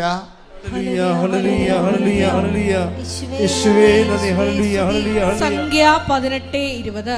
സംഖ്യ 18:20. കർത്താവ് അഹ്റോനോട് അരുളി ചെയ്തു, ഇസ്രായേലിൽ നിനക്ക് ഭൂമി അവകാശമായി ലഭിക്കുകയില്ല. അവരെ പോലെ നിനക്ക് ഓഹരിയും ഉണ്ടായിരിക്കുകയില്ല. ഞാനാണ് നിന്റെ അവകാശവും ഓഹരിയും. ഇതിന്റെ വിഷയം എന്ന് പറയണത്, ഈ അഹ്റോൻ ലെവയ പുരോഹിതനാണ്. ലേവയർ എന്ന് പറയുന്ന ഒരു ഗോത്രമാണ്. മോസസ് 12 വാഗ്ദാന നാട് പ്രാപിച്ചതിന് ശേഷം മോസസ് ഇവർക്ക് വാഗ്ദാന നാട് പ്രാപിക്കാൻ മോസസ് ഇല്ലായിരുന്നു. അതിന് മുമ്പ് തന്നെ പ്രാപിക്കുമെന്നായപ്പോൾ ഇവർക്കിത് വിഭജിച്ച് കൊടുക്കുന്നുണ്ട്. ജോഷുവാണ് അത് എക്സിക്യൂട്ട് ചെയ്യണത്. അപ്പോൾ അങ്ങനെ എക്സിക്യൂട്ട് ചെയ്യുമ്പോൾ മനാസയ്ക്കും ബെഞ്ചമിൻ ഗോത്രത്തിനും യൂദയ ഗോത്രത്തിനൊക്കെ പ്രത്യേകം ലാൻഡ് കൊടുക്കും. പക്ഷേ ഇവർക്ക് ലേവ്യർക്ക് കൊടുക്കത്തില്ല. ലേവ്യ ആരാണ്? വാഗ്ദാന പേടകത്തിലെ ശുശ്രൂഷകരാണ് ലേവ്യർ, പുരോഹിത വർഗമാണ്. അപ്പോൾ അവർ പറയും, നിങ്ങൾക്ക് ലാൻഡ് ഇല്ലെന്ന് പറയും, നിങ്ങൾക്ക് അവകാശമില്ലെന്ന് പറയും. എന്താ കാര്യം? ഞാനാണ് നിങ്ങളുടെ. അതൊരു ഭയങ്കര സംഭവമാണ്. ദൈവമാണ് അവകാശമെന്ന്. എന്നിട്ട് നമുക്ക് ക്യാഷ് ആൻഡ് കൈൻഡല്ലേ നമ്മൾ ദൈവത്തോട് അനുഗ്രഹമല്ലേ ചോദിക്കണത്. പക്ഷേ ദൈവത്തിൻ്റെ മനസ്സിരിപ്പ് എന്താ? ക്യാഷ് ആൻഡ് കൈൻഡ് അല്ല നിങ്ങൾ എന്നോട് ചോദിക്കേണ്ടത്, എൻ്റെ അനുഗ്രഹങ്ങളല്ല. നിങ്ങൾ എന്താ ചോദിക്കേണ്ടത്? എന്നെ ചോദിക്കണമെന്ന്. ഞാനാണ് നിങ്ങളുടെ അവകാശമെന്ന്. അങ്ങനത്തെ കാര്യം ഈ ഉപ്പ് തളിച്ചിട്ടുള്ളത് ലേവ്യ പുരോഹിതന്മാരുടെ അവിടെ കാടിനെ ബലിയർപ്പിക്കുമ്പോഴൊക്കെ, കാളകളെ ബലിയർപ്പിക്കുമ്പോൾ തുടകളിലൊക്കെ നെഞ്ചും ഭാഗത്തൊക്കെ ഉപ്പ് തളിക്കും. ആ ഉപ്പ് തളിച്ചത് ആരാണ്? ദൈവത്തിൻ്റെതാണ്. അത് അഹരോനും ഉള്ളതാണ്. അവരതുകൊണ്ട് ജീവിക്കണം. പിന്നെ ദേവാലയത്തിൻ്റെ ഓഹരി കൊണ്ട് ജീവിക്കണം. ദേവാലയത്തിൻ്റെ ഓഹരി കൊണ്ടാണ് ഈ അഹരോനും കുടുംബവും ലേവ്യ ഗോത്രങ്ങളും ജീവിക്കേണ്ടത്. പുരോഹിത ജോലി ചെയ്തുകൊണ്ട് അവരുടെ ഓഹരി ആരാണ്? കർത്താവാണ്. അപ്പോൾ കർത്താവിൻ്റെ അനുഗ്രഹത്തെക്കാൾ ഉപരി കർത്താവ് തന്നെയാണ് അവകാശം. അതാണ് ഈ പറയണത് സംഖ്യ 18:20 എന്താ പറയണത്? ഞാനാണ് നിൻ്റെ അവകാശം. ഉടമ്പടിയിൽ ഞാൻ നിങ്ങളോട് പറഞ്ഞു, നിങ്ങൾ വീട്, ജോലി, വിവാഹമൊക്കെ ചോദിച്ചോ, അത് അനുഗ്രഹത്തിൻ്റെ ആദ്യ ലെവലാണ്. 2ാം ലെവലുണ്ട്. എന്താണ്? അനുഗ്രഹത്തെ ദാതാവ് തന്നെ, ദൈവത്തെ തന്നെ. ഉടമ്പടി അതുകൊണ്ടാണ് മോസസിനോട് ജോഷുവോട് പറയണത്, I will come with you wherever you go. നീ ഏത് കാട്ടിപ്പോയാലും കടലിൽ മുങ്ങിയാലും ഞാൻ നിൻ്റെ കൂടെ ഉണ്ടാകും, നിൻ്റെ കൂടെ തന്നെ ഉണ്ടാകും. നിന്നെ മുങ്ങാൻ ഞാൻ അനുവദിക്കത്തില്ലെന്ന്. നിന്നെ മുങ്ങാൻ അനുവദിക്കത്തില്ലെന്ന് പറഞ്ഞതിൻ്റെ കാരണം, നീ സമുദ്രത്തിലൂടെ നടക്കും, സമുദ്രം നിന്നെ വിഴുങ്ങത്തില്ല, വിഴുങ്ങാൻ ഞാൻ അനുവദിക്കത്തില്ലെന്ന് പറയുന്ന ഐസയ 43:2. ശ്രദ്ധിക്കട്ടെ. ഹല്ലേലൂയ.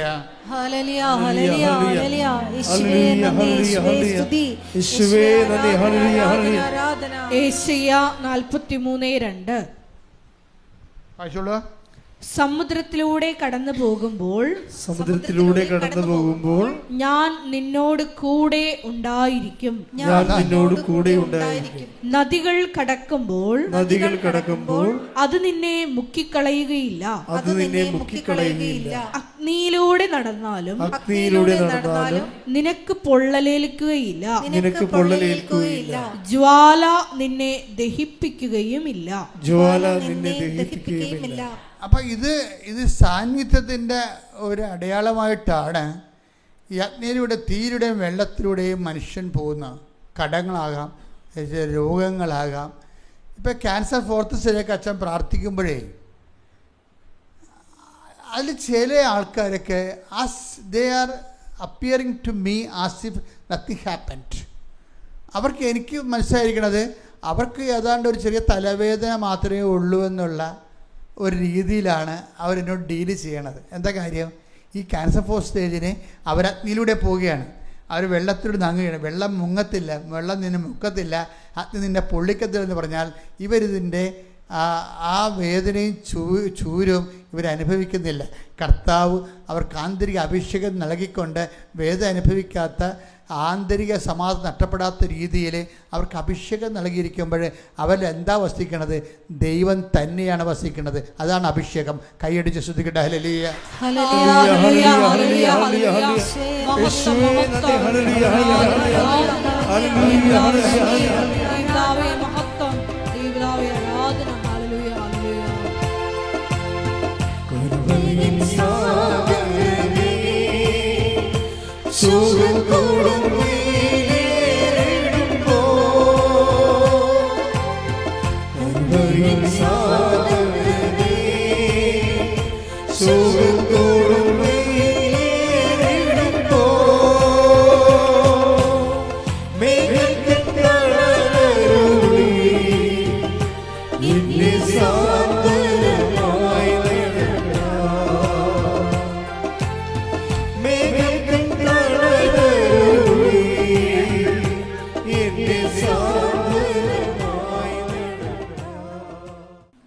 അഭിഷേകത്തെ സഹായിക്കുന്ന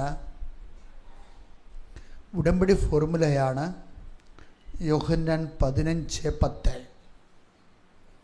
നമുക്കറിയാം, നമ്മൾ അനുഗ്രഹ ലെവലിൽ നിന്ന് ഒരു വ്യക്തി രണ്ടാം ഘട്ടത്തിലേക്ക്, ആത്മീയ വളർച്ചയുടെ രണ്ടാം ഘട്ടത്തിലേക്ക് എത്തുന്നത് അഭിഷേക ലെവലിലാണ്. അതിന് നമ്മളെ സഹായിക്കുന്ന സുവിശേഷ ഫോർമുലയുണ്ട്. അതാണ് യോഹന്നാൻ 15:10. ഞാൻ എൻ്റെ പിതാവിൻ്റെ കൽപ്പനകൾ പാലിച്ച്, ഏറ്റു പറഞ്ഞേ, ഞാൻ എൻ്റെ പിതാവിൻ്റെ കൽപ്പനകൾ പാലിച്ച് അവിടുത്തെ സ്നേഹത്തിൽ നിലനിൽക്കുന്നത് പോലെ, നിങ്ങൾ എൻ്റെ കൽപ്പനകൾ പാലിച്ചാൽ എൻ്റെ സ്നേഹത്തിൽ നിലനിൽക്കും. എൻ്റെ പ്രിയപ്പെട്ടവരെ, ഈ വചനം ഒന്ന് കേട്ടിട്ട് എൻ്റെ മക്കൾ ഒന്നുകൂടി പറയണം. അത് യോഹന്നാൻ 15:10. ഞാൻ എൻ്റെ പിതാവിൻ്റെ കൽപ്പനകൾ പാലിച്ച് അവിടുത്തെ സ്നേഹത്തിൽ നിലനിൽക്കുന്നത് പോലെ, ഞാൻ എൻ്റെ പിതാവിൻ്റെ കൽപ്പനകൾ പാലിച്ച് അവിടുത്തെ സ്നേഹത്തിൽ നിലനിൽക്കുന്നത് പോലെ, നിങ്ങൾ എൻ്റെ കൽപ്പനകൾ പാലിച്ചാൽ എൻ്റെ സ്നേഹത്തിൽ നിലനിൽക്കും. അപ്പം ഉടമ്പടിയുടെ ഉദ്ദേശം എന്താണ്?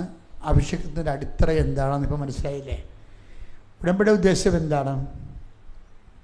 ഉടമ്പടിയുടെ ഉദ്ദേശം, പ്രാഥമികമായ ഉദ്ദേശം, നിങ്ങൾ പലതും നിങ്ങളുടെ മക്കളുടെ ജോലി, അല്ലേ, മക്കളുടെ വിവാഹം, കുഞ്ഞുങ്ങൾ, പിന്നെ കുടുംബ ജീവിത, ജോലി, അതുപോലെ തന്നെ കടങ്ങൾ പരിഹരിക്കുക, അങ്ങനെ കുറേ കാര്യങ്ങൾ കർത്താവിനോട് പറഞ്ഞിട്ടുണ്ട്. ആ വിഷയത്തിനെല്ലാം സമാധാനം ഉണ്ടാകുന്നതിനും ഉടമ്പടി തന്നെയാണ് പരിഹാര മാർഗ്ഗമെന്ന് നമ്മൾ ആദ്യം വായിച്ച് കേട്ടു. അതേത് വചനമാണ്? 2 സാമുവേൽ 23:5. എന്താണ്? രക്ഷയും അനുദിന അഭിലാഷങ്ങളും. അതാണ് തന്നെ ഉടമ്പടി നന്നായി ചിട്ടയിരിക്കുന്ന ഉദ്ദേശം. എന്തിനാണ്? ആ വചനം ഒന്ന് വായിച്ച്. 2 സാമുവേൽ 23:5. 2 സാമുവേൽ 23:5. അവിടുന്ന് എന്നോട് ശാശ്വതമായ ഉടമ്പടി ചെയ്തിരിക്കുന്നു. സുരക്ഷിതമായി സംവിധാനം ചെയ്ത ഉടമ്പടി. അവിടുന്ന് എന്റെ രക്ഷയും അഭിലാഷവും സാധിച്ചു തരും. അഭിലാഷം എന്ന് പറഞ്ഞാൽ ആഗ്രഹം. അതിനകത്താണ് ജോലി, വീട്, വിവാഹം, PR, പെൻഷൻ, ഇങ്ങനെയുള്ള വിസ എല്ലാം ഉള്ളത്. അഭിലാഷങ്ങൾ. അതിനകത്ത് കുറേ വാക്കുകൾ, നല്ല ഇടിവിട്ട് വാക്കുകളുണ്ട്. എന്താ കാര്യം? ഒന്നൊരു വായിച്ച വചനം. അവിടുന്ന് എന്നോട് ശാശ്വതമായ ഉടമ്പടി ചെയ്തിരിക്കുന്നു. ഇതാണ് വിഷയം. നിങ്ങളെ പലരും 90 ദിവസത്തേക്കാണ് ചെയ്തിരിക്കുന്നത്. ദൈവം ആ 90 ദിവസം എന്ന് പറഞ്ഞാൽ ദൈവം അങ്ങനെയല്ല കാണുന്നത്. ദൈവം എന്താ? ദൈവത്തോട് നമുക്ക് 90 ദിവസം ഉടമ്പടി ചെയ്യാൻ പറ്റത്തില്ല. നമുക്ക് നോൻപ് കാലം പോലെ ഒരു പ്രത്യേക കാലം ആചരിക്കാം. പക്ഷെ ഉടമ്പടി ദൈവം കാണുന്നത് എന്താണ്? ശാശ്വതമായിട്ടാണ്. കാര്യം ദൈവം നമ്മളെപ്പോലെ എഴുതാത്ത വെച്ച് മരിച്ചു പോണ ആളല്ല.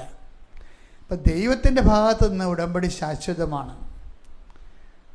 അതുകൊണ്ട് അത് ശാശ്വതമാണെന്ന് പറയാൻ വേണ്ടി ദൈവം പറഞ്ഞിരിക്കുന്ന വേറെ വാക്കുണ്ട്. എന്താണ്? നിങ്ങളിനി കുറച്ച് കഴിഞ്ഞ് കഴിഞ്ഞാൽ ഉഴപ്പമായിരിക്കും.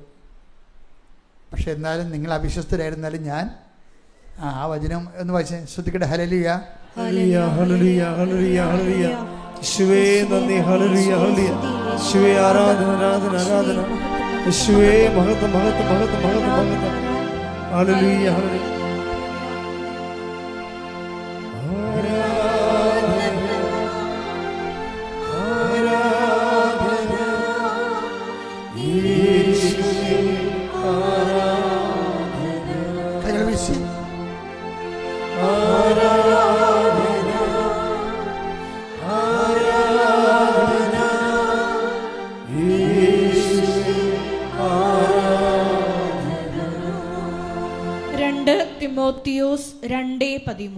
2 തിമോത്തി 2:13. നാം അവിശ്വസ്തരായിരുന്നാലും അവൻ വിശ്വസ്തനായിരിക്കും. അവൻ വിശ്വസ്തനായിരിക്കും. എന്തെന്നാൽ തന്നെ തന്നെ നിഷേധിക്കുക അവന് സാധ്യമല്ല. അപ്പോൾ 90 ദിവസം കഴിഞ്ഞാലും ഇനി നിങ്ങളെ ഉടമ്പടി നീലയായി, ഇനി മാതാവിൻ്റെ സിൽവർ ഗ്രേയിൽ കടലിലേക്ക് നിങ്ങൾ പോയാലും ശരി, നിങ്ങളിടയ്ക്ക് പിന്നീട് ഉടമ്പടി നിങ്ങൾക്ക് ചെയ്യാൻ പറ്റാത്ത അവസ്ഥ വന്നാലും എന്താ, ദൈവം നിങ്ങൾ അവിശ്വസ്തരായിരുന്നാലും ദൈവം. അപ്പോൾ എപ്പോഴും നമ്മൾ ഓർത്തേക്കണം, നമ്മളിങ്ങനെ ഇടയ്ക്ക് നമുക്ക് മനുഷ്യന്മാർക്ക് ചില ചാബല്യങ്ങളും കുടുംബത്തിലും ഞെരുക്കങ്ങളും കാലാവസ്ഥ ഭേദങ്ങളും ന്യൂനമർദ്ദങ്ങളൊക്കെ ഉണ്ടാകത്തില്ലേ? കുടുംബത്തിലുണ്ടാകില്ല ന്യൂനമർദ്ദം. അപ്പോൾ ന്യൂനമർദ്ദം ഉണ്ടാകുമ്പോഴും സ്വാഭാവികമായിട്ട് ഭയങ്കര ഹെവി ഡൗൺ പോറൊക്കെ ഉണ്ടാകും.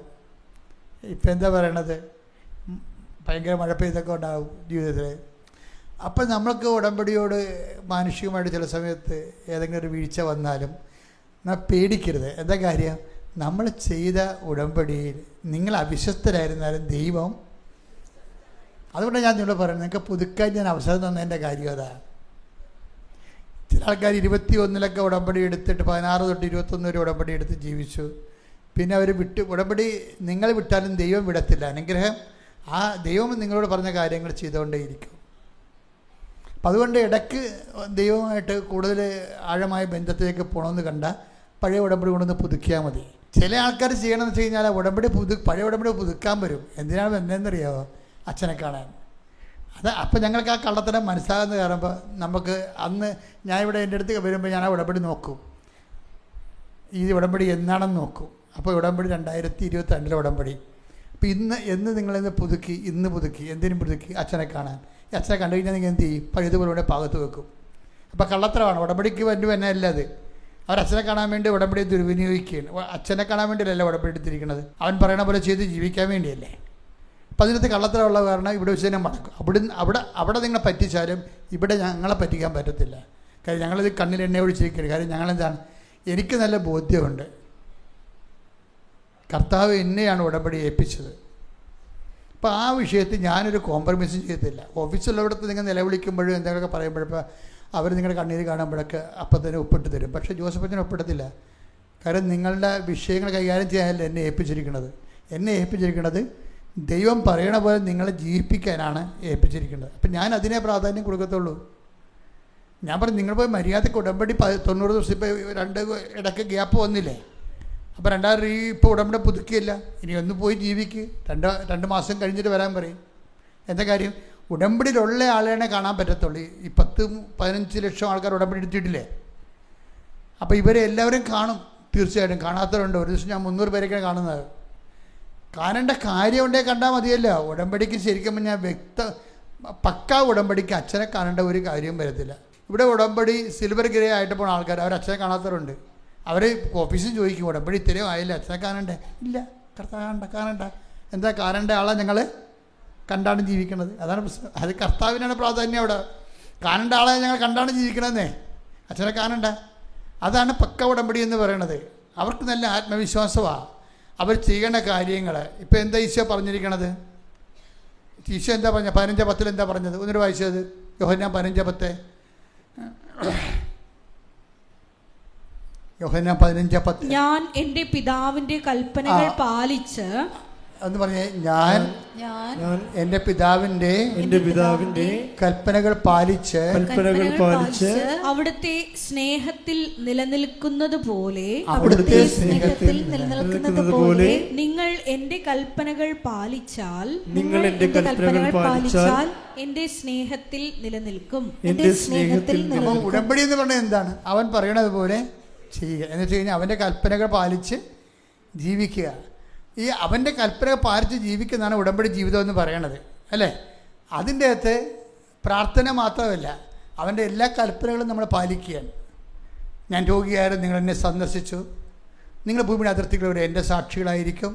ഈ റിജു എന്ന് പറഞ്ഞ സഹോദരൻ സാക്ഷ്യം പറഞ്ഞപ്പോൾ എന്താ പറഞ്ഞെന്നറിയാവോ? ഞാൻ എന്തിനാ സാക്ഷ്യം പറയണമെന്നറിയാവോ? ദൈവം തന്ന ഒരു അനുഗ്രഹവും മൂടി വെക്കരുത്. അതെന്താണ്?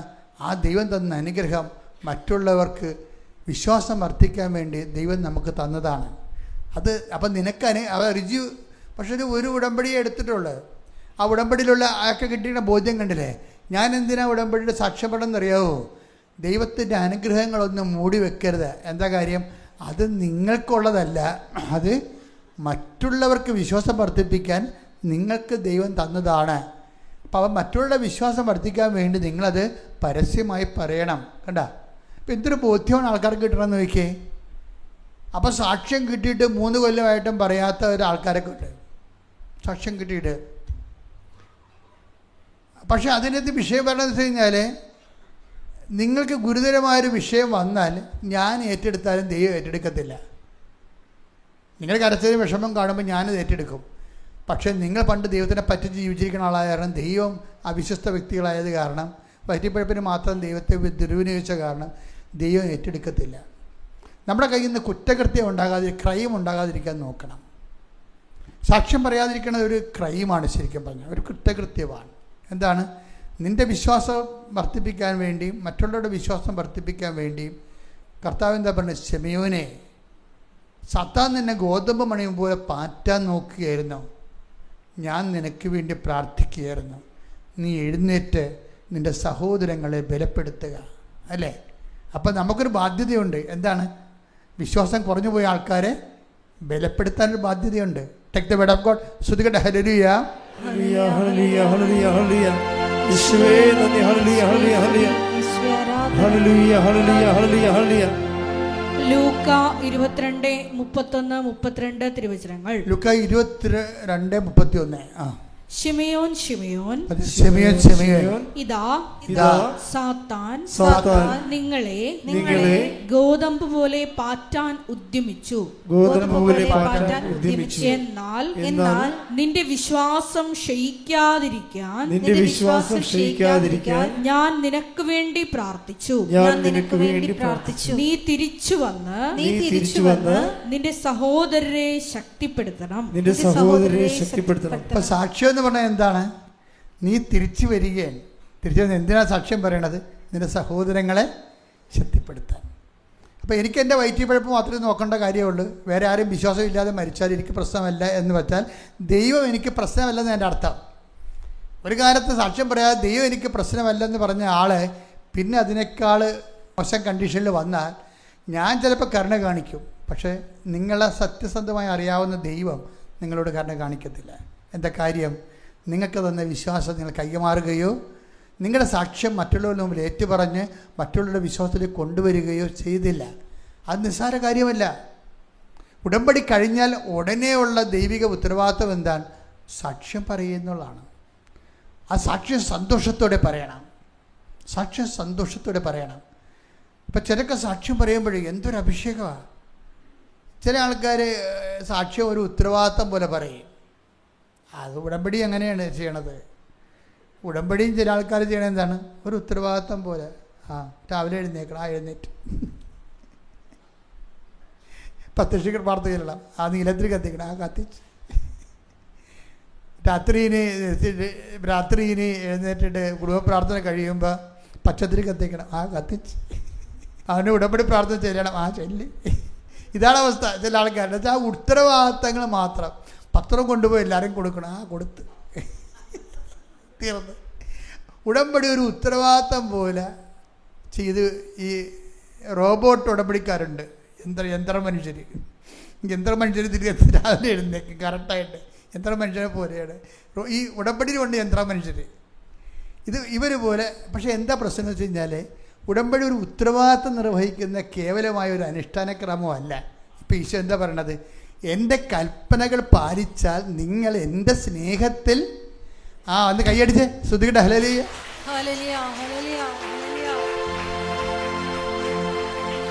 അതാണ് എൻ്റെ പ്രശ്നം. നമ്മൾ എന്തിനാണ് ഇതൊക്കെ ചെയ്യണത്? നമ്മൾ എന്തിനാണ് ഈ കാരുണ്യ പ്രവൃത്തികളും പ്രേക്ഷിത പ്രവർത്തനങ്ങളൊക്കെ ചെയ്യണത്? അതിൻ്റെ ഒറ്റ ലക്ഷ്യം മാത്രമേ ഉള്ളൂ, ഉടമ്പടി ഉത്തരവാദിത്വം നിർവഹിക്കുകയല്ല. പിന്നെന്താ ഉദ്ദേശം? എൻ്റെ സ്നേഹത്തിൽ നിലനിൽക്കുക. അതാ 15:10 മറന്നു പോകരുത്. ഇതിൻ്റെ ആത്മാവായൊരു വേടാണത്. എന്താണ്? നിങ്ങൾ എൻ്റെ കൽപ്പനകൾ പാലിച്ചാൽ, രോഗികളെ ശുശ്രൂഷിക്കുകയും കർത്താവിനെ അറിയിക്കുകയും ചെയ്താൽ എന്ത് സംഭവിക്കും? നിങ്ങൾ എൻ്റെ സ്നേഹത്തിൽ നിലനിൽക്കും. നിങ്ങൾ എൻ്റെ സ്നേഹത്തിൽ നിലനിന്നാലുള്ള ഗുണം എന്താ? നിങ്ങൾ എൻ്റെ സ്നേഹത്തിൽ നിലനിന്നാലെന്താ ഗുണം എന്താ? നിങ്ങൾക്ക് ഇഷ്ടമുള്ളത് ചോദിക്കാം, നിങ്ങൾക്ക് ലഭിക്കും. അതാണ് ഉടമ്പടിയുടെ, അതാണ് അതിൻ്റെ link. Take the word of God. ശ്രുതികട ഹല്ലേലൂയ. യോഹന്നാൻ 15:7. അപ്പോൾ ഈ യോഹന്നാൻ 15:10 അതിൻ്റെ വേര് കിടക്കുന്നത് ഇവിടെ 15:7 എന്ന് വായിച്ചേ. നിങ്ങൾ എന്നിൽ വസിക്കുകയും നിങ്ങൾ എന്നിൽ വസിക്കുകയും എന്റെ വാക്കുകൾ നിങ്ങളിൽ നിലനിൽക്കുകയും ചെയ്യുന്നെങ്കിൽ ഇഷ്ടമുള്ളത് ചോദിച്ചു കൊള്ളുക, നിങ്ങൾക്ക് ലഭിക്കും. അപ്പൊ ഈ സ്നേഹത്തിൽ വസിക്കുന്നു പറഞ്ഞില്ലേ? ഞാൻ എൻ്റെ പിതാവിൻ്റെ കൽപ്പന പാലിച്ച് അവിടുത്തെ സ്നേഹത്തെ വസിക്കുന്ന പോലെ എൻ്റെ കൽപ്പനകൾ പാലിച്ചാൽ നിങ്ങൾ എൻ്റെ സ്നേഹത്തെ വസിക്കും. അതായത് 15:10. നിങ്ങൾ എൻ്റെ സ്നേഹത്തിൽ വസിച്ചാൽ എന്ത് സംഭവിക്കും? നിങ്ങൾക്ക് ഇഷ്ടമുള്ളത് ചോദിക്കാം, അത് നിങ്ങൾക്ക് ലഭിക്കും. അതാണ് ലിങ്ക് എന്ന് പറയുന്നത്. അതാണ്. അപ്പോൾ 15:10 എന്ന് പറയണത് അതിൻ്റെ ലിങ്ക്, അതിൻ്റെ വേരുള്ളത് 15:7 ഉള്ളത്. അപ്പോൾ എന്തിനാണ് ഉടമ്പടി എടുക്കണത്? ദൈവത്തിൻ്റെ സ്നേഹത്തിൽ വസിക്കാൻ വേണ്ടിയാണ്. അതിൻ്റെ വിഷയം എന്ന് വെച്ചാൽ സ്നേഹത്തെ വസിക്കുമ്പോൾ ഒരു പ്രശ്നം വെച്ചാൽ അതിന് ഗ്യാപ്പ് വരാതിരിക്കാൻ നോക്കണം. അതിന് ഗ്യാപ്പ് വരാതിരിക്കണേ 15:16 എന്ന് വായിച്ചേ. യോഹന്നാൻ 15:16. നിങ്ങൾ എന്നെ തിരഞ്ഞെടുക്കുകയല്ല, ഞാൻ നിങ്ങളെ തിരഞ്ഞെടുക്കുകയാണ് ചെയ്തത്. നിങ്ങൾ പോയി ഫലം പുറപ്പെടുവിക്കുന്നതിനും നിങ്ങളുടെ ഫലം നിലനിൽക്കുന്നതിനും വേണ്ടി ഞാൻ നിങ്ങളെ നിയോഗിച്ചിരിക്കുന്നു. തന്മൂലം നിങ്ങൾ എന്റെ നാമത്തിൽ പിതാവിനോട് ചോദിക്കുന്നതെന്തും അവിടുന്ന് നിങ്ങൾക്ക് നൽകും. ഇവിടെ ഒരു വിഷയം മനസ്സിലായത് നിങ്ങൾക്ക്? ഈ 15:10 15:16 തമ്മിൽ ലിങ്ക. 15:10 എന്താ പറയണത്? ഞാൻ എൻ്റെ പിതാവിൻ്റെ കൽപ്പന പാലിച്ച് അവിടുത്തെ സ്നേഹത്തിൽ നിലനിൽക്കുന്ന പോലെ എൻ്റെ കൽപ്പന പാലിച്ചാൽ നിങ്ങൾ എൻ്റെ സ്നേഹത്തിൽ നിലനിൽക്കും. അങ്ങനെ നിങ്ങൾ എൻ്റെ സ്നേഹത്തിൽ നിലനിന്നാൽ 15:7 പറയണത് നിങ്ങൾക്ക് ഇഷ്ടമുള്ളത് ചോദിക്കാം. പക്ഷെ 15:16 എന്താ പറയണത്? 15:16 ഒന്നിട്ട് വായിച്ചേ. നിങ്ങൾ എന്നെ തിരഞ്ഞെടുക്കുകയല്ല, ഞാൻ നിങ്ങളെ തിരഞ്ഞെടുക്കുകയാണ് ചെയ്തത്. ഈ ഉടമ്പടി ദൈവകൽപ്പനകൾ പാലിക്കാൻ വേണ്ടി ഉടമ്പടി എന്ന് പറയുന്ന സംഭവം നമ്മൾ ദൈവത്തെ തിരഞ്ഞെടുക്കുകയല്ല ചെയ്തത്. നിങ്ങൾ ആലപ്പുഴ വന്ന് കഴിഞ്ഞ ദിവസങ്ങളിൽ ഒരു വയനാടിൻ്റെ ഉൾവനങ്ങളിൽ നിന്നൊരു ആദിവാസി സഹോദരൻ വന്ന് സാക്ഷ്യം പറഞ്ഞു വിടാം. അദ്ദേഹത്തിൻ്റെ വിഷയം എന്താണ്? അരിവാള രോഗം, സോറിയാസിസാണ്. 7 കൊല്ലമായിട്ട് സോറിയാസിസാണ്. ഞാൻ സിംഗപ്പൂർ പോകുന്ന മുമ്പ് കേട്ട സാക്ഷ്യമാണ്.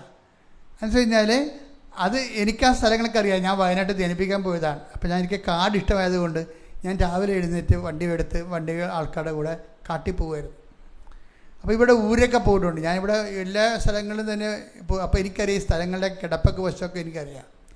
അപ്പോൾ ആ ഉൾവനങ്ങളിൽ നിന്ന് അവിടെ റോഡുമില്ല, ഒന്നുമില്ല, നടന്നു പോകണം. ചിലപ്പോൾ ഒറ്റടിപ്പാത, ചിലപ്പോൾ ഒരു തോട്, വരണ്ട തോട്, പിന്നെ ഒരു കുഞ്ഞു പാലം, നമ്മൾ ചവിട്ടി പിടിച്ചൊക്കെ നമ്മൾ പോകണം. അപ്പോൾ ആ ഉള്ളിൽ നിന്നൊരു മനുഷ്യൻ ഇവിടെ വന്ന് സാക്ഷ്യം പറഞ്ഞു. എന്താണ് പറഞ്ഞത്?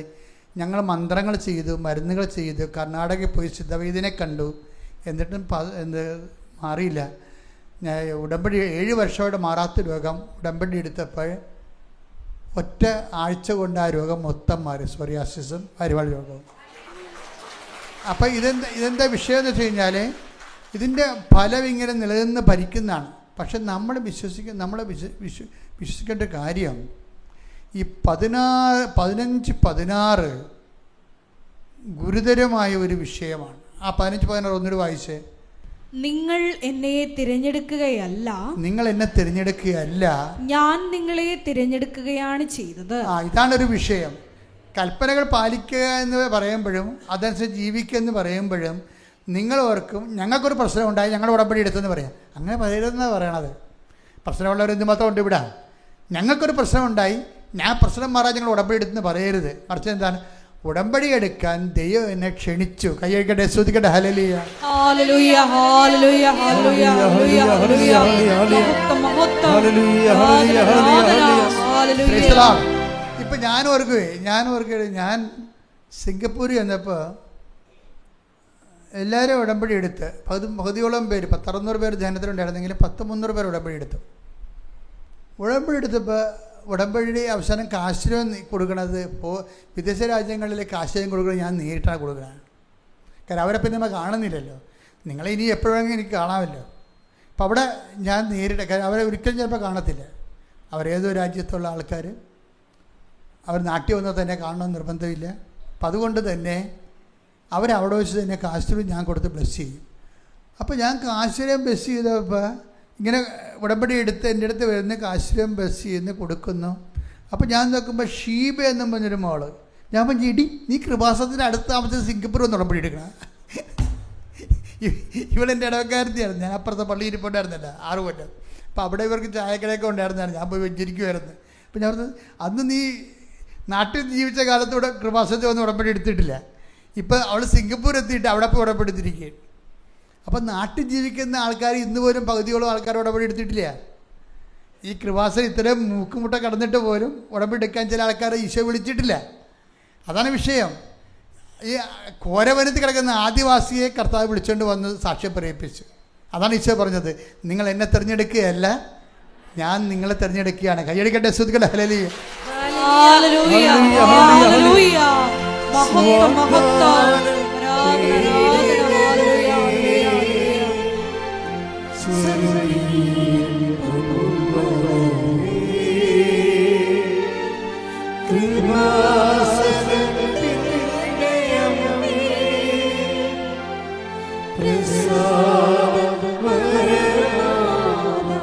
ഹല്ലേലൂയ, മുട്ടനിക്കുക വാഗ്ദാന പേടകമേ, സ്തുതിക്കട്ടെ, ഹല്ലേലൂയ.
പരിശുദ്ധ പരമാ ദിവ്യ കാരുണ്യത്തിന് നേരവും ആരാധനയും സ്തുതിയും പുകഴ്ചയും ഉണ്ടായിരിക്കട്ടെ.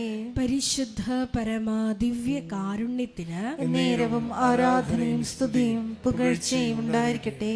പരിശുദ്ധ പരമാ ദിവ്യ കാരുണ്യത്തിന് നേരവും ആരാധനയും സ്തുതിയും പുകഴ്ചയും ഉണ്ടായിരിക്കട്ടെ. നമുക്കെല്ലാവർക്കും കൃപാസനം മരിയൻ പ്രത്യക്ഷീകരണ മധ്യസ്ഥ പ്രാർത്ഥന ഏറ്റുചൊല്ലി പ്രാർത്ഥിക്കാം. അമ്മേ പരിശുദ്ധ അമ്മേ, അമ്മേ പരിശുദ്ധ അമ്മേ, ദൈവമാതാവേ, ദൈവമാതാവേ, കൃപാസനത്തിലൂടെ ഞങ്ങൾക്കും ഞങ്ങളുടെ ദേശത്തിനും അമ്മ മധ്യസ്ഥം തേടി തന്ന എല്ലാ അനുഗ്രഹങ്ങൾക്കും കൃപകൾക്കും ഞങ്ങളിപ്പോൾ ഹൃദയം നിറഞ്ഞ നന്ദി പറയുന്നു. സ്തുതിച്ചു പ്രാർത്ഥിക്കാം. ഹല്ലേലൂയ, ഹല്ലേലൂയ. നാളിതുവരെ ഞങ്ങൾക്ക് ലഭിച്ച എല്ലാ കൃപകൾക്കും അനുഗ്രഹങ്ങൾക്കും നന്ദി പറയുന്നു. ഹല്ലേലൂയ, ഹല്ലേലൂയ. മഹത്വം, മഹത്വം. ദൈവപിതാവേ നന്ദി, ദൈവപിതാവേ മഹത്വം, ദൈവപിതാവേ ആരാധന. ഹല്ലേലൂയ.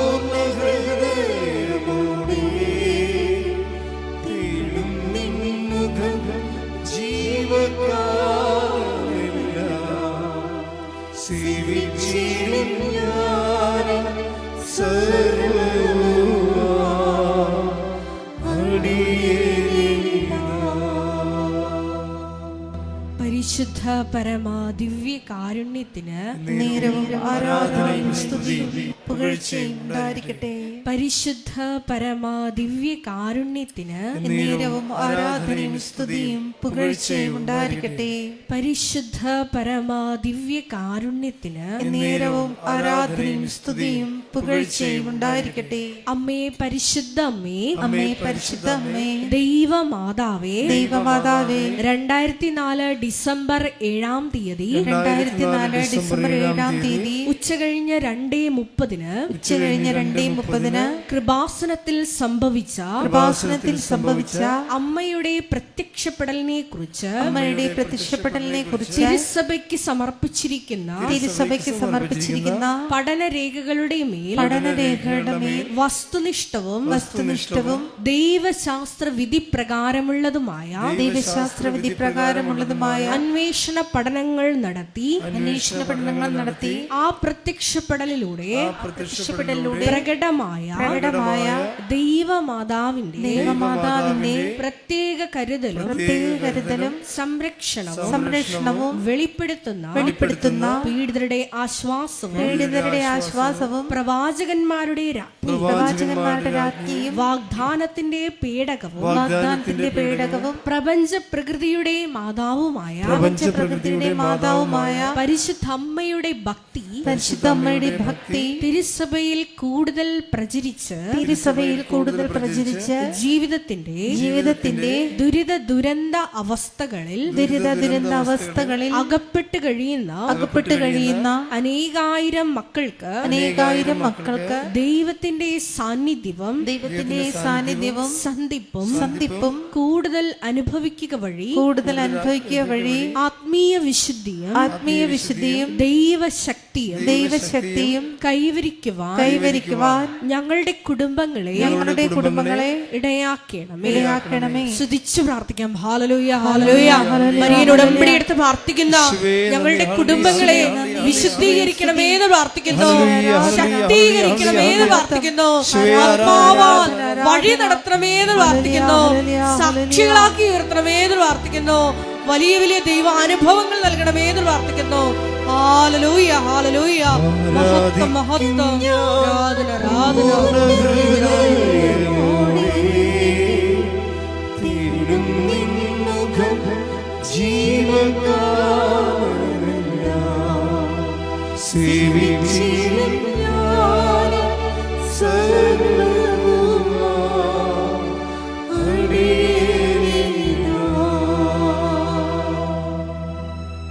പരിശുദ്ധ പരമാ ദിവ്യ കാരുണ്യത്തിന് നേരവും ആരാധനയും സ്തുതിയും പുകഴ്ചയും ഉണ്ടായിരിക്കട്ടെ. പരിശുദ്ധ പരമാ ദിവ്യ കാരുണ്യത്തിന് നേരവും ആരാധനയും സ്തുതിയും പുകഴ്ചയും ഉണ്ടായിരിക്കട്ടെ. പരിശുദ്ധ പരമാ ദിവ്യ കാരുണ്യത്തിന് നേരവും ആരാധനയും സ്തുതിയും പുകഴ്ചയും ഉണ്ടായിരിക്കട്ടെ. അമ്മേ പരിശുദ്ധ അമ്മേ, അമ്മേ പരിശുദ്ധ അമ്മേ, ഭൂസ്വർലോകങ്ങളുടെ രാജ്ഞിയായ അങ്ങയ്ക്ക് ഭൗമ സംരക്ഷണത്തിനായി പ്രപഞ്ച പ്രകൃതിയെ തന്നെ തിരുസഭ പ്രതിഷ്ഠിക്കുവാൻ ഈ പ്രത്യക്ഷീകരണം വഴി ഇടയാക്കണമേ. പരിശുദ്ധ അമ്മേ, ജപമാല മാതാവേ, സകല കൃപാസനം പ്രാർത്ഥനകളോടും ചേർത്ത്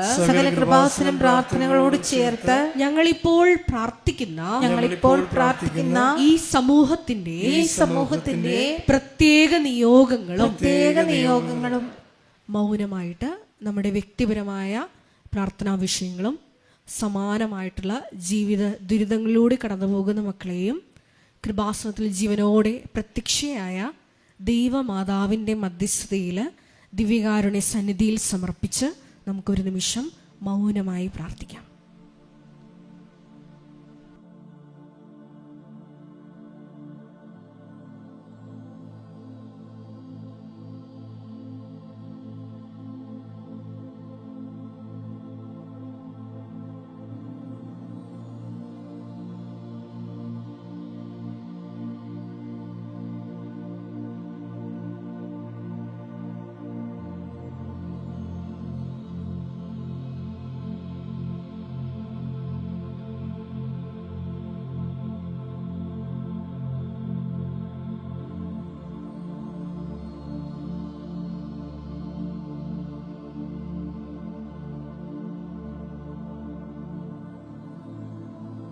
അമ്മയുടെ പ്രത്യക്ഷീകരണത്തിന്റെ ഈ അനുഗ്രഹവേളയിൽ ഞങ്ങൾക്ക് സാധിച്ചു തരുവാൻ കനിയണമേ.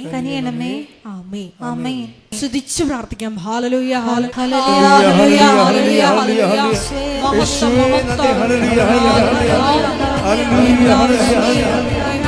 മഹത്വം, ദൈവമേ ആരാധന. ഹല്ലേലൂയ, ഹല്ലേലൂയ.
കൃപയരുളുക.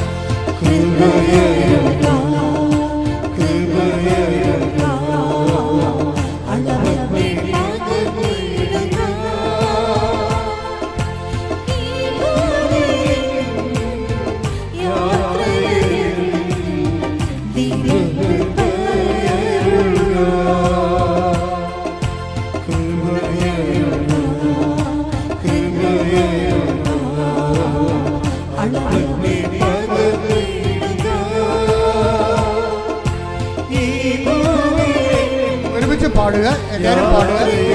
നമ്മൾ അഭിഷേകത്തിലേക്ക് പോവുകയാണ്. ഒരുമിച്ച് പാടുക.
Yes,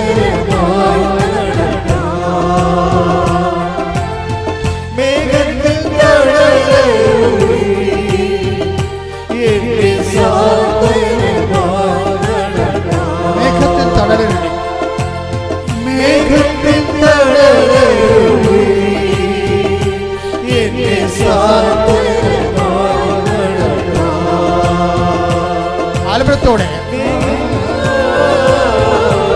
ഭാഷാപരത്തെ ശ്രദ്ധിക്കട്ടെ, ശ്രദ്ധിക്കട്ടെ, ശ്രദ്ധിക്കട്ടെ.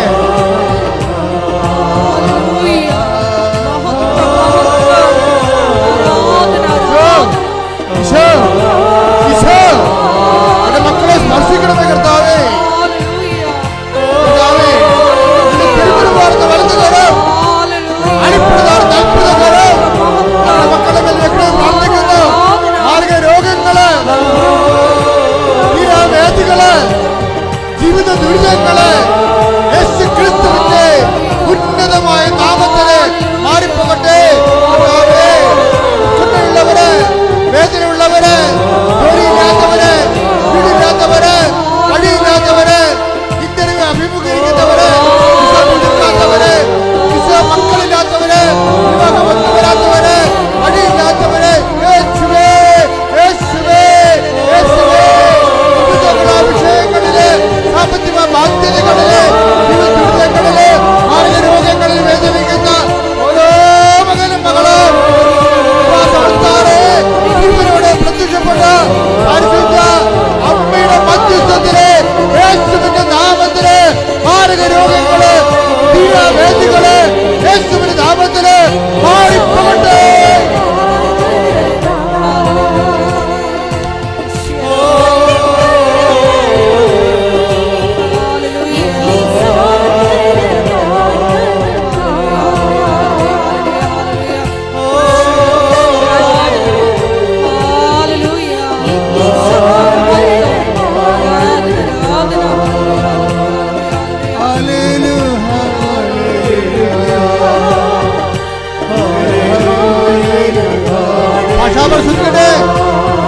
വിട്ടുമാറുന്ന സമയമാണ്. ഉള്ളങ്കാൽ വരെ പ്രസരിക്കട്ടെ.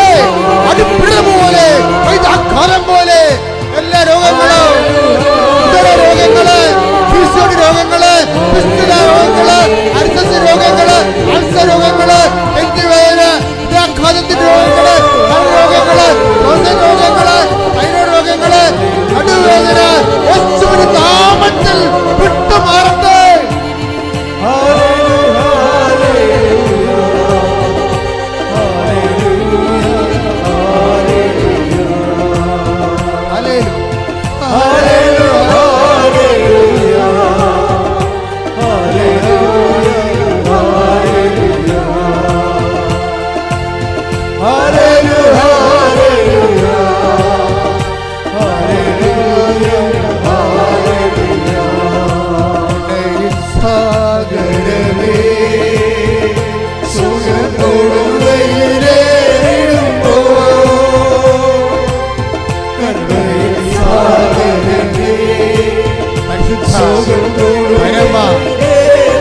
കാരുണ്യത്തിന് നേരവും ആരാധനയും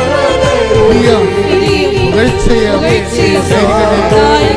ശുദ്ധ പരമ ഇത് കാരുണ്യത്തിന് നേരവും ആരാധനയും സ്തുതിയും പുകഴ്ചയും ആയിരിക്കട്ടെ.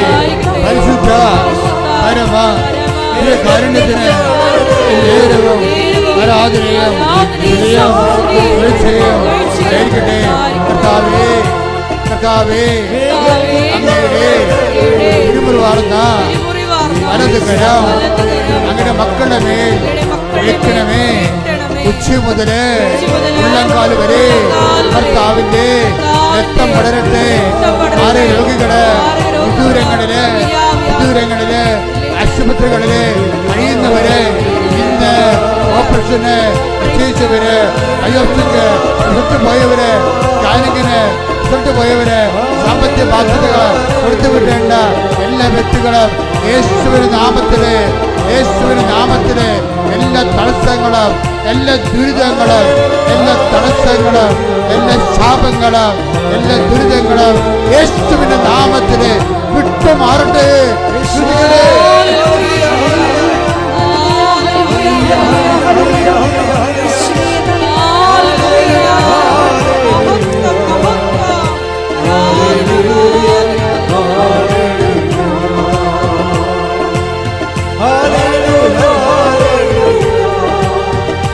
Hallelujah.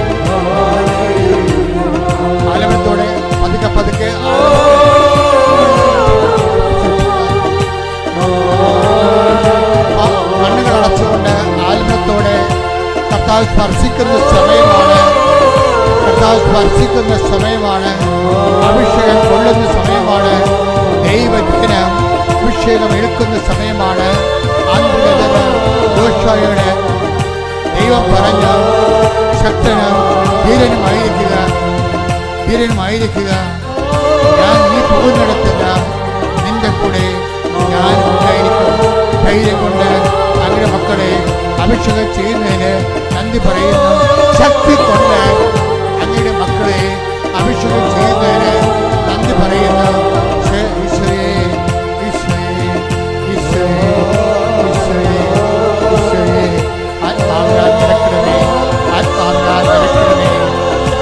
ശക്തീകരിക്കണമേ, ആത്മാവിനാൽ അഭിഷേകം ചെയ്യണമേ, ആത്മാവിനാൽ നിറയ്ക്കണമേ, ആത്മാവിനാൽ ശക്തീകരിക്കണമേ, ആത്മാവിനാൽ അഭിഷേകം ചെയ്യണമേ. ഭാഷാപരത്തോടെ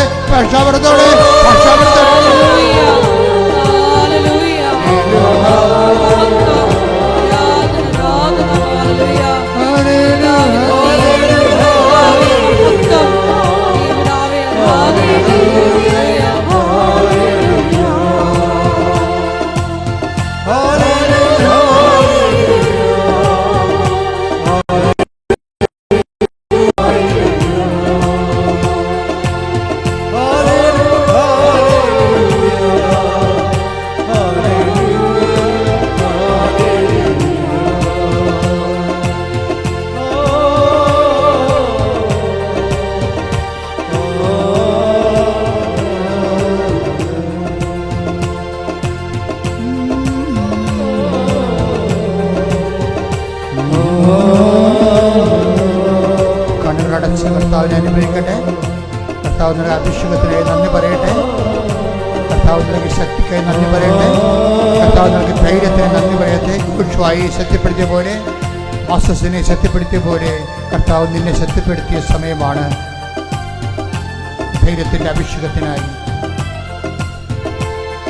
ശക്തിയുടെ അഭിഷേകത്തിനായി ഹൃദയം നിറഞ്ഞ് നമുക്ക് നന്ദി പറയാം.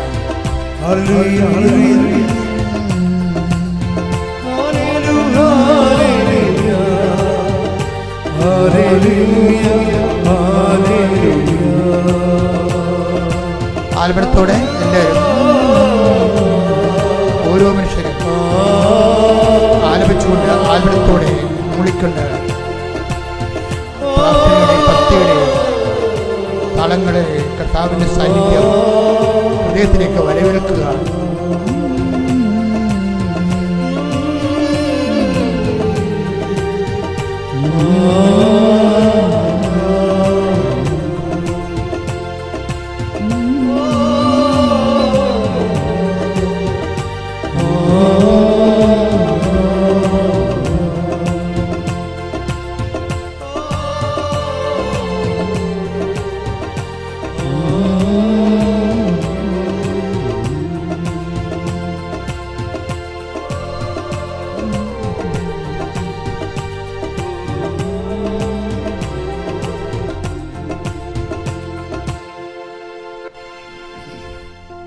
എന്തെങ്കിലും വിഷയങ്ങൾ മക്കൾക്ക് ഉണ്ടെങ്കിൽ ഇപ്പോഴും ഈശോയുടെ പരിശുദ്ധയുടെ മധ്യസ്ഥ ഈശോയുടെ പറയുക. അച്ഛൻ പ്രാർത്ഥിച്ച കൂട്ടത്തിൽ പെടാത്ത എന്തെങ്കിലും കാര്യങ്ങൾ, അച്ഛൻ പ്രാർത്ഥിച്ച കൂട്ടത്തിൽ പെടാത്ത എന്തെങ്കിലും കാര്യങ്ങളുണ്ടെങ്കിൽ ഇപ്പോൾ നിങ്ങൾക്ക് ഈശോയോട് പറയാം. അതിനുശേഷം സമാപനാശീർവാദം.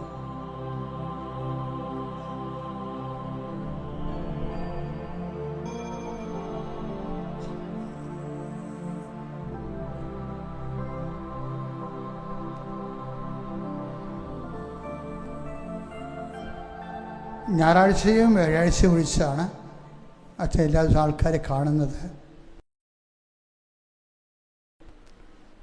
അത് മുൻകൂട്ടി അച്ഛനുണ്ടോ ഇല്ലയോ എന്നറിയുന്നതിന് വേണ്ടി 2 ദിവസത്തിന് മുമ്പെങ്കിലും ഓഫീസുമായി ബന്ധപ്പെട്ട് അച്ഛനുണ്ടെന്ന് ഉറപ്പ് വരുത്തേണ്ടതാണ്. സമാപനാശീർവാദം. ഉടമ്പടിയിലേക്ക് നമ്മളെ തിരഞ്ഞെടുത്ത് ഈ ബലിപീഠത്തിലോട്ട് നമ്മളെ വിളിച്ച ദൈവത്തിന് നന്ദി പറഞ്ഞുകൊണ്ട് ശിരസ് നമിച്ച് നമുക്ക് ദിവ്യകാരുണ്യനാഥന്റെ ആശീർവാദം സ്വീകരിക്കാം.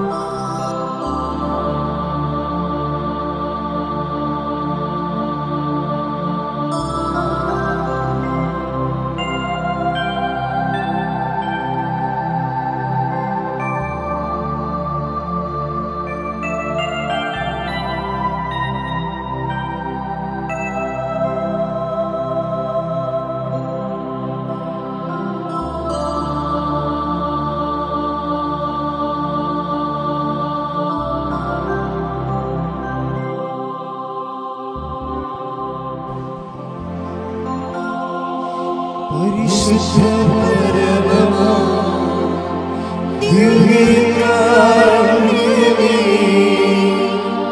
എന്നുമെന്നും അങ്ങേയ്ക്കാരാധന. പരിശുദ്ധ പരമമാ ദിവ്യകാരുണ്യമേ, എന്നുമെന്നും അങ്ങേയ്ക്കാരാധന. പരിശുദ്ധ പരമമാ ദിവ്യകാരുണ്യമേ, എന്നുമെന്നും അങ്ങേയ്ക്കാരാധന. ആമേൻ, ആവേ മരിയ, ആവേ